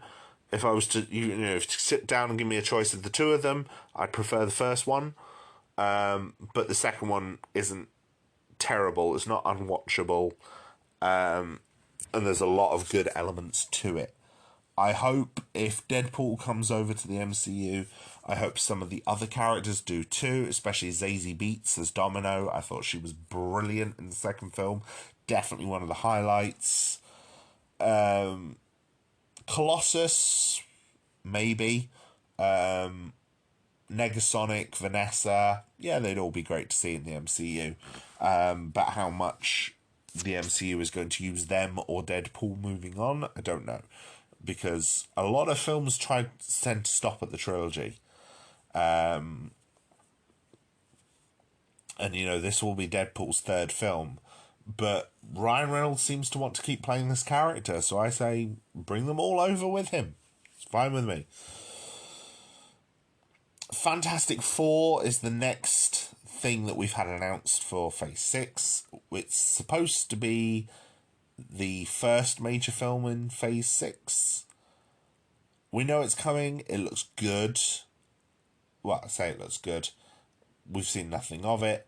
It's got announced a while ago, but I like the Fantastic Four, and I want to see Marvel do them properly, because I think the Fantastic Four have had a very bad run of movies, because people haven't quite known what to do with these characters. Personally, I wouldn't have done it as a film. I'd have done it as a series where you could really explore the family angle of these characters. But, you know, what we've seen of how they handled Reed in Multiverse of Madness, I'm interested. They made the stretching powers not look terrible. The costume was pretty good. Did he seem like the smartest man in the room? No, maybe not. But that's a problem with a lot of films where you have people who aren't super smart write super smart characters. The same thing happens in the comics all the damn time. You know, Reed Richards is supposed to be the smartest man in the universe, so I don't know. It could be interesting to see what they do with him. I do think, though, if John Krasinski isn't going to be playing Reed Richards going forward, you know, if they're going to be casting younger, then as cool as it was to see John Krasinski as Reed after fans had demanded it for so long, I really think there should have been Ian Griffith from the original Fantastic Four movies playing him instead. But hey-ho, that's just me. I think the Fantastic Four is going to be quite multiversal and will probably feature Doom. So, we'll see. I'm intrigued. I just want a good version of those characters. A version that I can point to and say, there, see? See what was so good about them? See what I've told you is so good about them? Because I've had that for a while with the Avengers. And I want that now with the Fantastic Four, and I want it with the X-Men. Because some of those X-Men films, not great. and not great representations of those characters. But at least with the X-Men, I have the animated series that I can do that with. Can't really do that with the Fantastic Four animated series because it wasn't great. But Phase 6 is going to end with a two-part... Well, I say two-part. It's probably going to be like Infinity War and Endgame, where they're loosely related, but they are still separate films in their own right, which is Avengers Kang Dynasty and Avengers Secret Wars. Now, Kang Dynasty has had a director announced, which is Dustin Daniel Cretton, who directed Shang-Chi. Now, as I said, I really like Shang-Chi, so I am fine with this. And I think he's got a good eye for the action, so it'll be interesting to see. The Kang Dynasty in the comics, Kang was... The Kang Dynasty storyline was an Avengers storyline in the late 90s, early 2000s, where Kang invaded the world and basically said, in the future, in every future, you destroy yourselves. I am conquering this planet to save it. And anyone who rises up and conquers part of this planet for me can live under me. And so characters like Atuma and the Atlanteans all rose up and kind of tried to seize their own parts of the planet. And obviously Atuma is being introduced in Wakanda Forever. So it was an interesting storyline. It ran for like 16 issues. It's very good. There's a collected version of it out now, obviously, off the announcement of Kang. And yeah, I think it's a good storyline. I don't think it's a perfect storyline, but I think it's a very good storyline. I don't think the film is going to lift it sort of note from note. I think the film will probably be more accurately an adaptation of Avengers Forever. Avengers Forever was written by the same author as the Kang Dynasty. And it dealt with the character of Kang being a time traveler, fighting with his future version, who is Immortus, and the Timekeepers were involved and a whole lot of other things. It was a decent story. But as part of this story, basically, Kang was trying to stop himself from turning into Immortus and trying to shake off the destiny of that. And I think an element of that, but perhaps with multiversal variants, in a similar way to how He Who Remains is very different from the Kang the Conqueror that we're probably likely to see in Quantumania. I think that's going to be sort of the idea that this is going to take, where we're going to have a Kang the Conqueror and probably a version that is more reminiscent of He Who Remains. That will probably be an adaptation of Immortus. I should mention that in the comics as well, Kang the Conqueror is actually Nathaniel Richards. And so he is a descendant of Reed Richards of the Fantastic Four. And I think as well, his time travel technology is based on time travel technology designed by Doctor Doom. And so there's a link there between Fantastic Four and Kang. Both the Fantastic Four themselves and Doom linked to Kang. And so that could be very interesting to see how that plays out.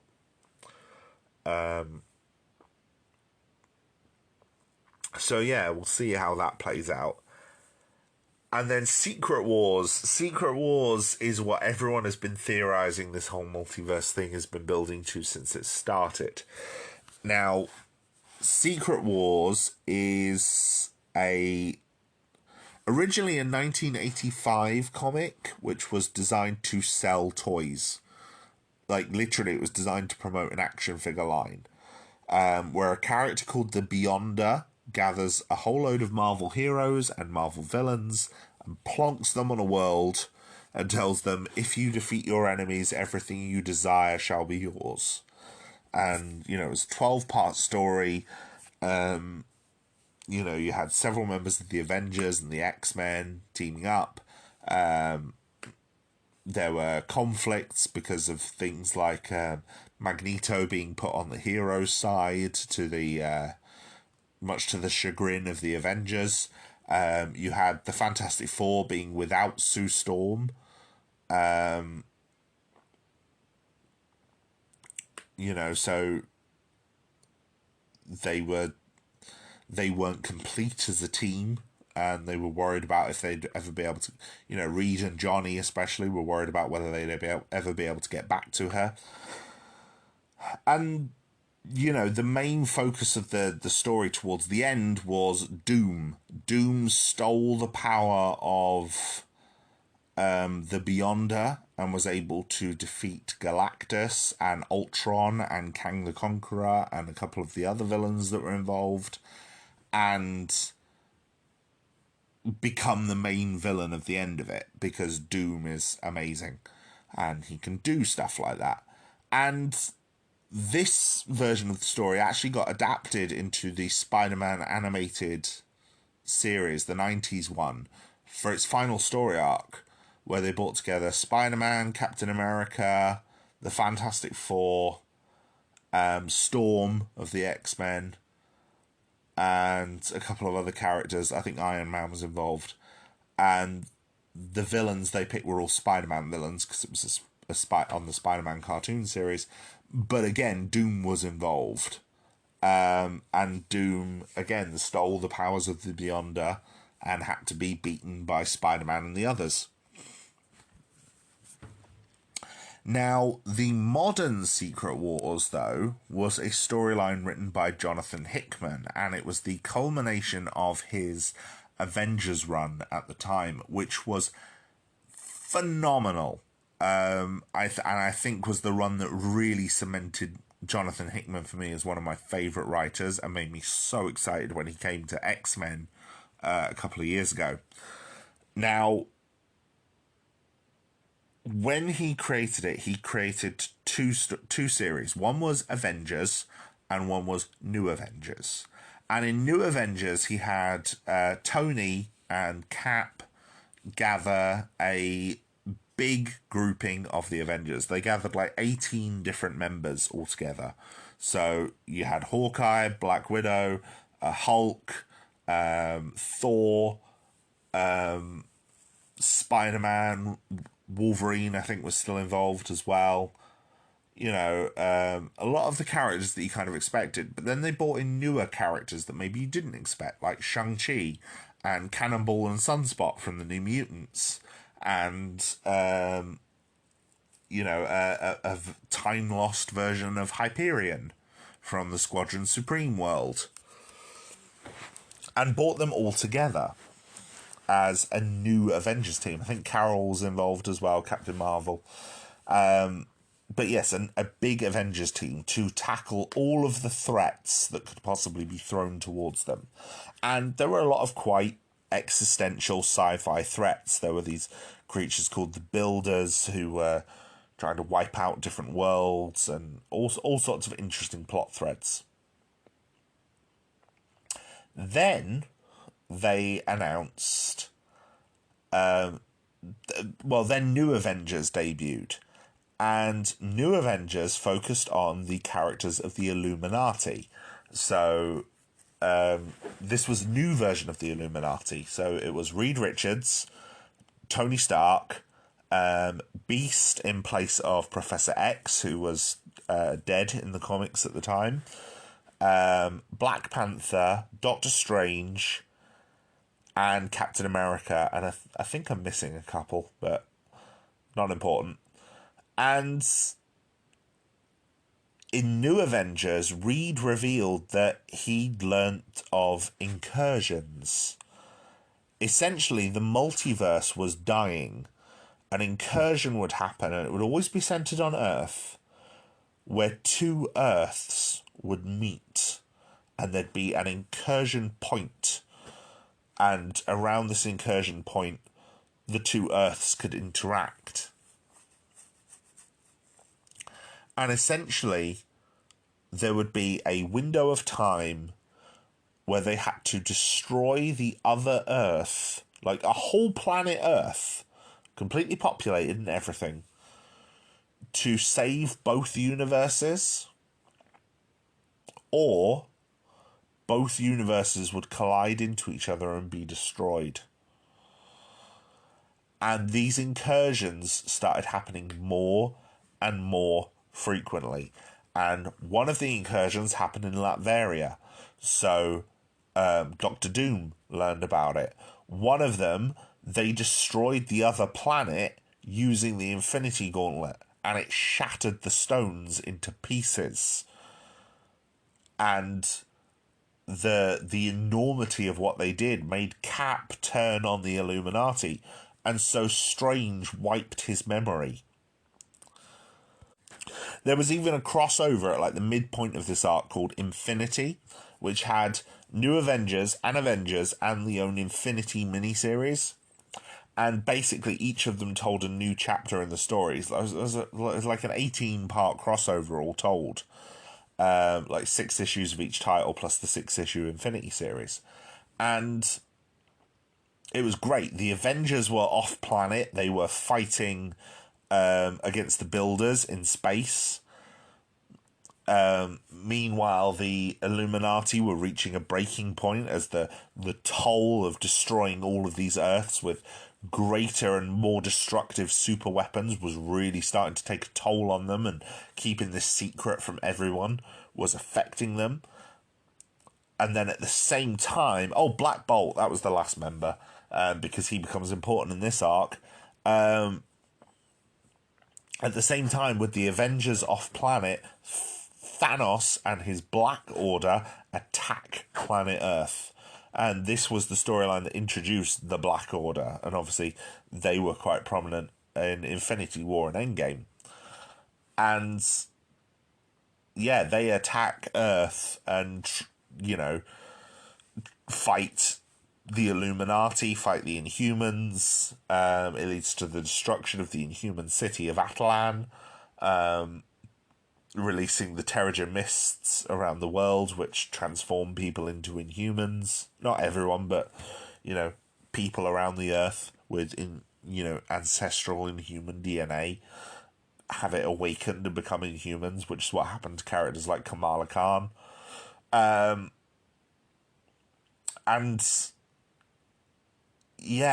off the back of that, the Illuminati broke and accepted that their world would probably be destroyed in the next incursion because they weren't going to fight back, only for their world to survive because Namor had turned on them, teamed up with the Black Order, and started destroying Earths himself. And that led to the final part of these two arcs called Time Runs Out, where, the Illuminati have now gone on the run as Captain America has gotten his memories back, and the enormity of what the Illuminati have been doing all this time has been revealed to him, and he reveals it to the other Avengers. And so the Avengers start to hunt down the Illuminati members, while the Illuminati members are desperately trying to stop the incursions. Meanwhile, Namor's cabal is continuing to purge worlds. And finally, the last piece of the puzzle, Doctor Doom has teamed up with Doctor Strange, and they're exploring the edges of the multiverse to try and find out what is causing the incursions. And that leads to time travel shenanigans and mystery that reveals that basically Doom has started a cult trying to stop the inversions, and that's the cult that he learned about the incursions from in the first place. It's very, very, very clever, and it was so well written, and it's one of my favourite comic runs. I highly recommend it. And this is all the build-up to Secret Wars. Secret Wars itself actually begins with the final 2 Earths that were left, which were the main 616 Marvel Universe and the Ultimate Marvel Comics Universe, which originally started life as, newer takes on the characters without the backstory in the early 2000s. But by this point, it had been going for like 15 years and had its own mythos and continuity. Like, for example, Peter Parker had been killed and replaced with Miles Morales. Reed Richards had gone insane and become a supervillain called the Maker. Most of the Avengers and X-Men had been killed in a massive event years ago. And, this is the comic where the Black Nick Fury originates. The guy who looks like Samuel Jackson.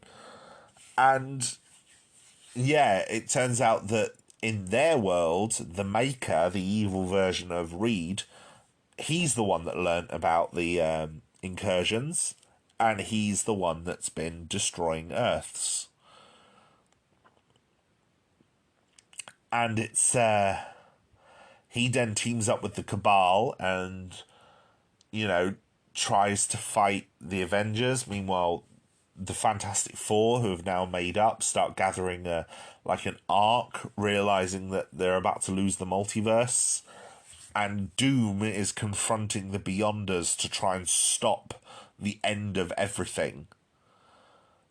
And that's just the first issue. The second issue starts with Battle World. And similar to the Battle World in the original universe, it's a composite world made up of parts of different planets. Except the planets in this are all different versions of Earth from different multiverses. So there's a world with Marvel zombies. There's a world where Ultron robots have taken over. There's a world based on the comic storylines of Age of Apocalypse or Days of Future Past or Inferno or World War Hulk or Future Imperfect. And it's all run by a God Emperor version of Doctor Doom. And it is fantastic because, he's been running this world for years. Only him and Strange know the truth of how this world came to be. He's given himself the perfect family with Sue and Reed and Sue's children, Franklin and Valeria, as his heirs. And then Reed, the Avengers, Miles Morales, the Maker, Thanos, and the Black Order all arrive on this planet. And what follows is just an adventurous romp as they basically try and fight Doom and restore the multiverse. And it's a tremendous story. And it's so vast in scope that I really don't think all of it could be done in a single movie, obviously.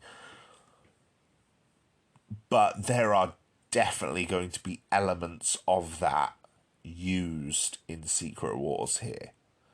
And I think the biggest elements that are going to be used are Doom and the multiverse merging. And we've already had the incursions revealed, in Multiverse of Madness. So it's not hard to suspect that this is probably where it's all going. We're going to get the incursions. We're going to get a collision of different worlds and universes. And bringing in both the Sony movies and the X-Men universe, it's going to be interesting. And, we've already had some multiversal cameos. There's plenty more I'd like to see. There was rumours at some point that loads of old actors were going to be reappearing in Multiverse of Madness, and I'll be honest, there's quite a few I'd still like to see come back in some way or another. Michael Chiklis, for example, that guy put the work in to play the Thing and to do it in a real practical suit, and his take on Ben Grimm was probably the best thing in any of the Fantastic Four movies. He captured so many elements of that character, like the fun-loving elements, the jokey elements, the action stories, the pathos, and he captured it all so well. Ben Grimm is this amazingly complex character, and Michael Chiklis played him fantastically well. So, I'd like to see him come back. I'd like to see... we've had Tobey Maguire. How about Emma Stone doing a live-action version of Spider-Gwen? Even just for a one-off. That would be a great, amazing Spider-Man 3, by the way. Putting Spider-Gwen alongside Andrew Garfield as Amazing Spider-Man 3. That would be fantastic. Even some that could just be fun cameos. Like, Nicolas Cage could play Ghost Rider.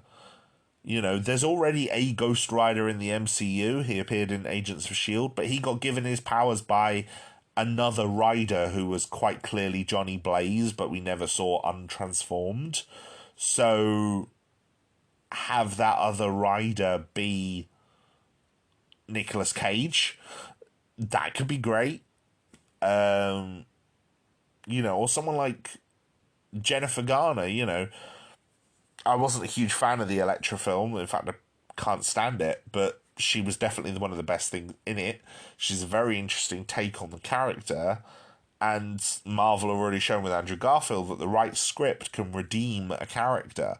So, the first female Marvel character to get a solo film, that's got to count for something. She'd be a great inclusion for a Secret Wars, alternate universe variants version of the Portal sequence from Endgame.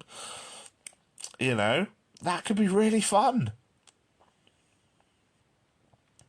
Although, my absolute pick, if I was to bring back any previous actor to play a new version of their previous character in the MCU, my absolute top favourite pick would be Doug Jones as the Silver Surfer.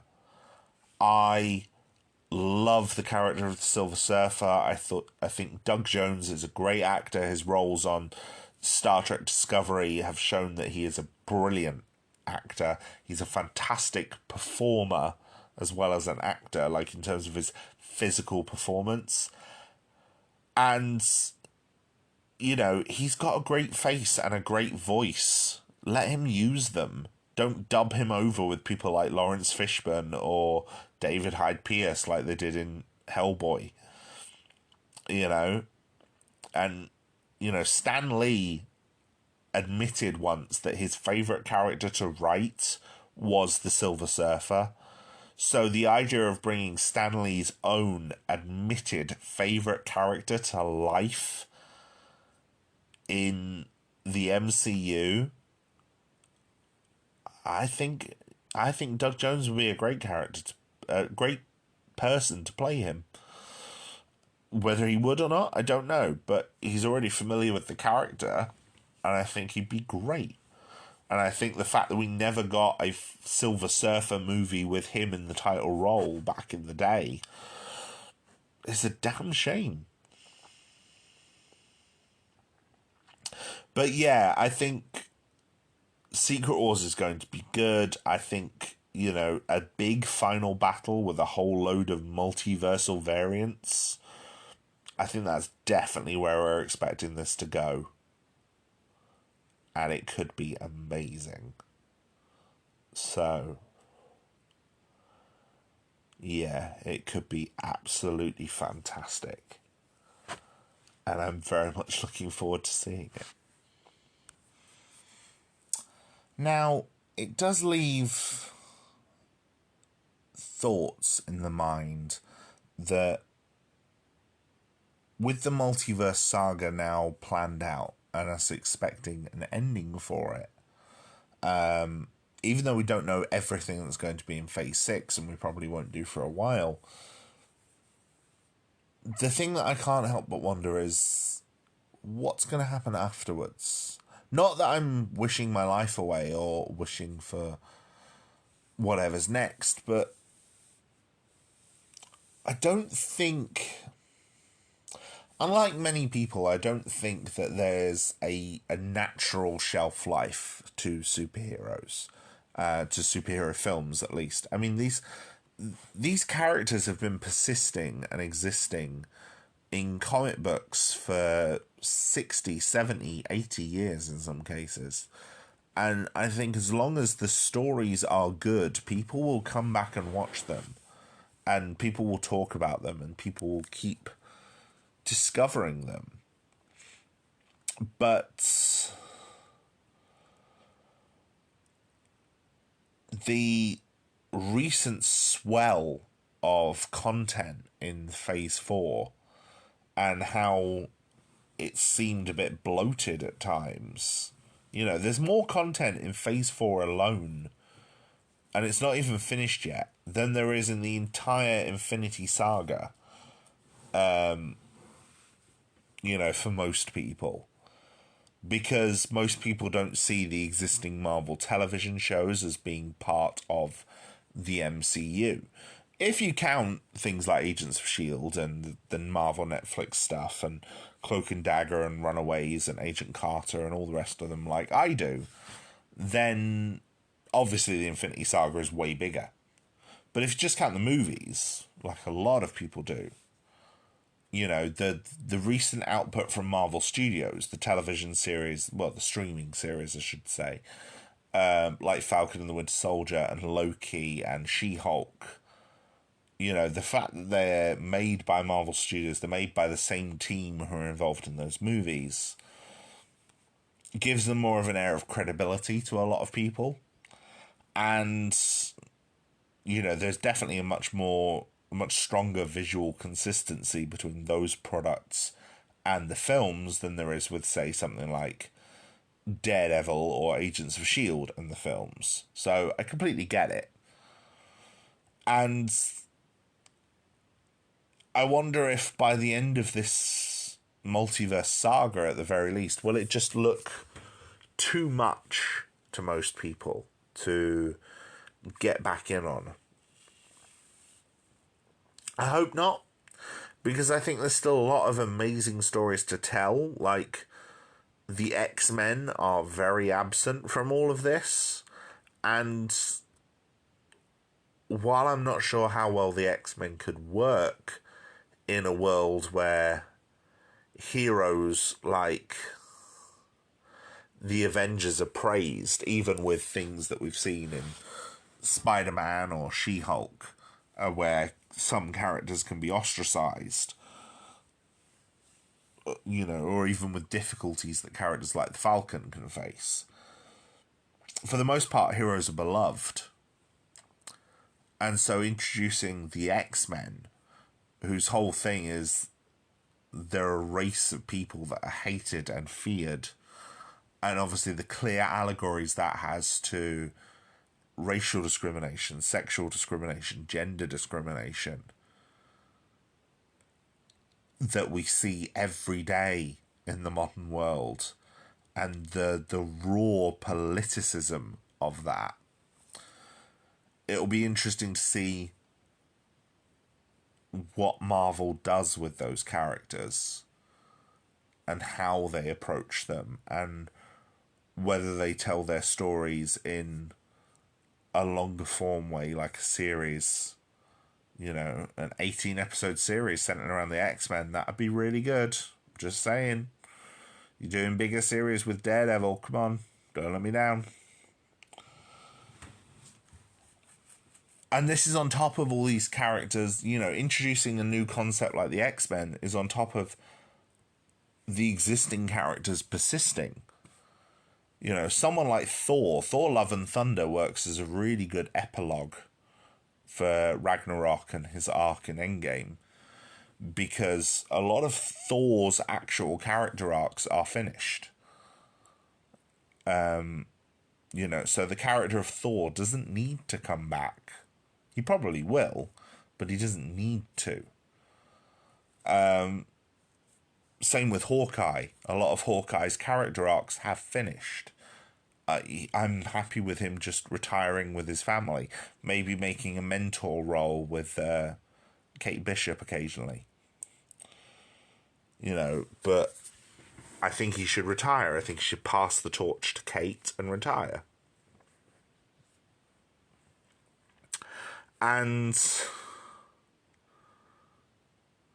But characters like Moon Knight, Miss Marvel, She-Hulk, Captain America, Daredevil, the Thunderbolts, people are going to want to see more from them. The Fantastic Four, Shang-Chi, maybe even the Eternals. So while some story arcs are coming to a close, others aren't. And so introducing a whole load of more characters on top of that as well, with the X-Men. And, Deadpool and the Fantastic Four, for example. It's risky. I hope it pays off for them. I'm enjoying these movies. I'm well aware I have a bias for these movies. But I don't think the bubble is going to burst. At least not yet. But at the same time, beyond Phase 6, I'm nervous about how big that bubble can get before it does.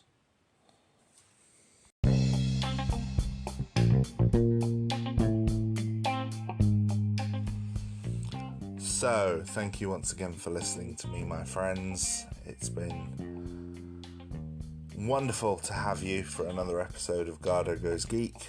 I hope you enjoyed it. And I very much look forward to seeing you again in the next episode. As I said, I think the MCU is pretty good. I'm aware that I'm very biased towards it. I enjoy it quite a lot. I'm also aware it's not for everyone. And that a lot of people are saying some very negative things about it. From visual effects to just outright sexism and homophobia and racism. I have no time for that. I like to focus on the positives where I can, and for me the MCU is something I'm finding very, very positive.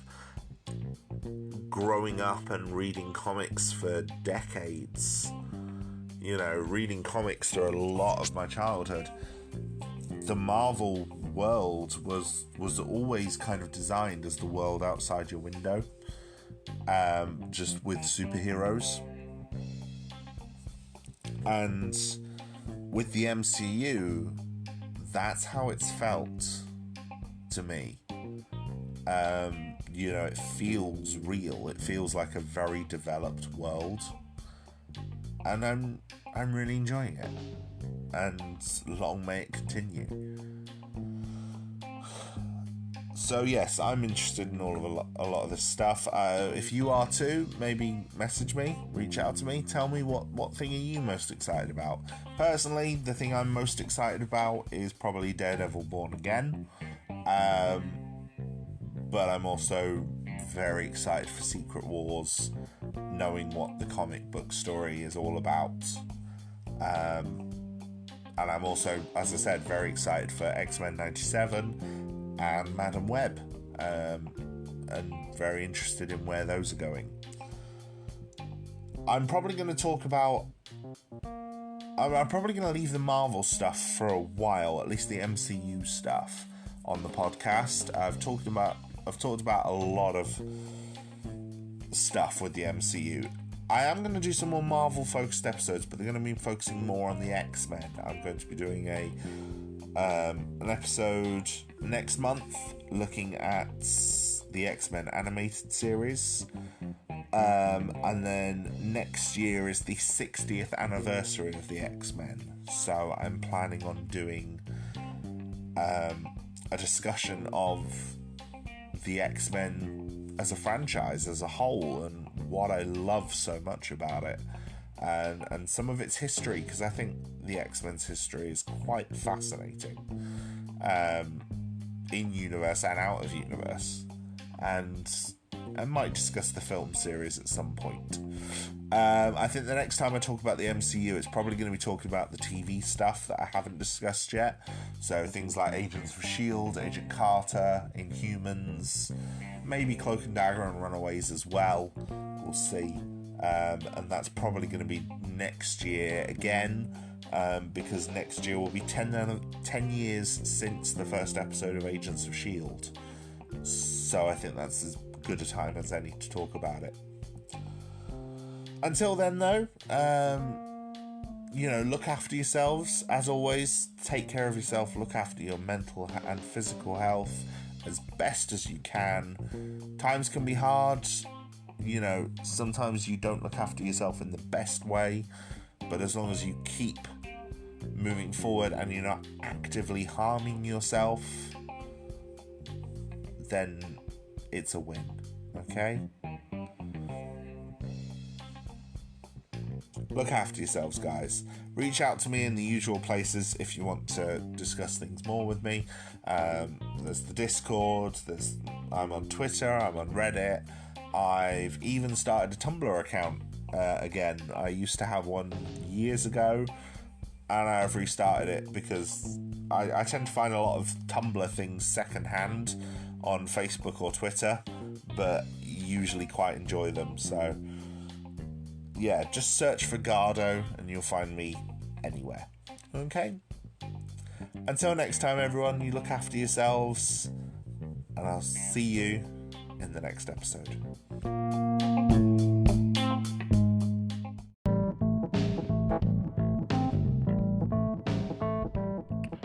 Thank you, my friends, for once again joining me on Garhdo Goes Geek.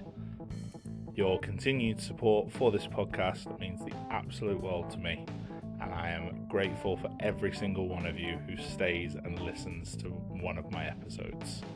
It means the absolute world. Now, if you would like to engage more with me or the podcast, we have a Discord community, small but growing, and we now have commissions open on Ko-Fi.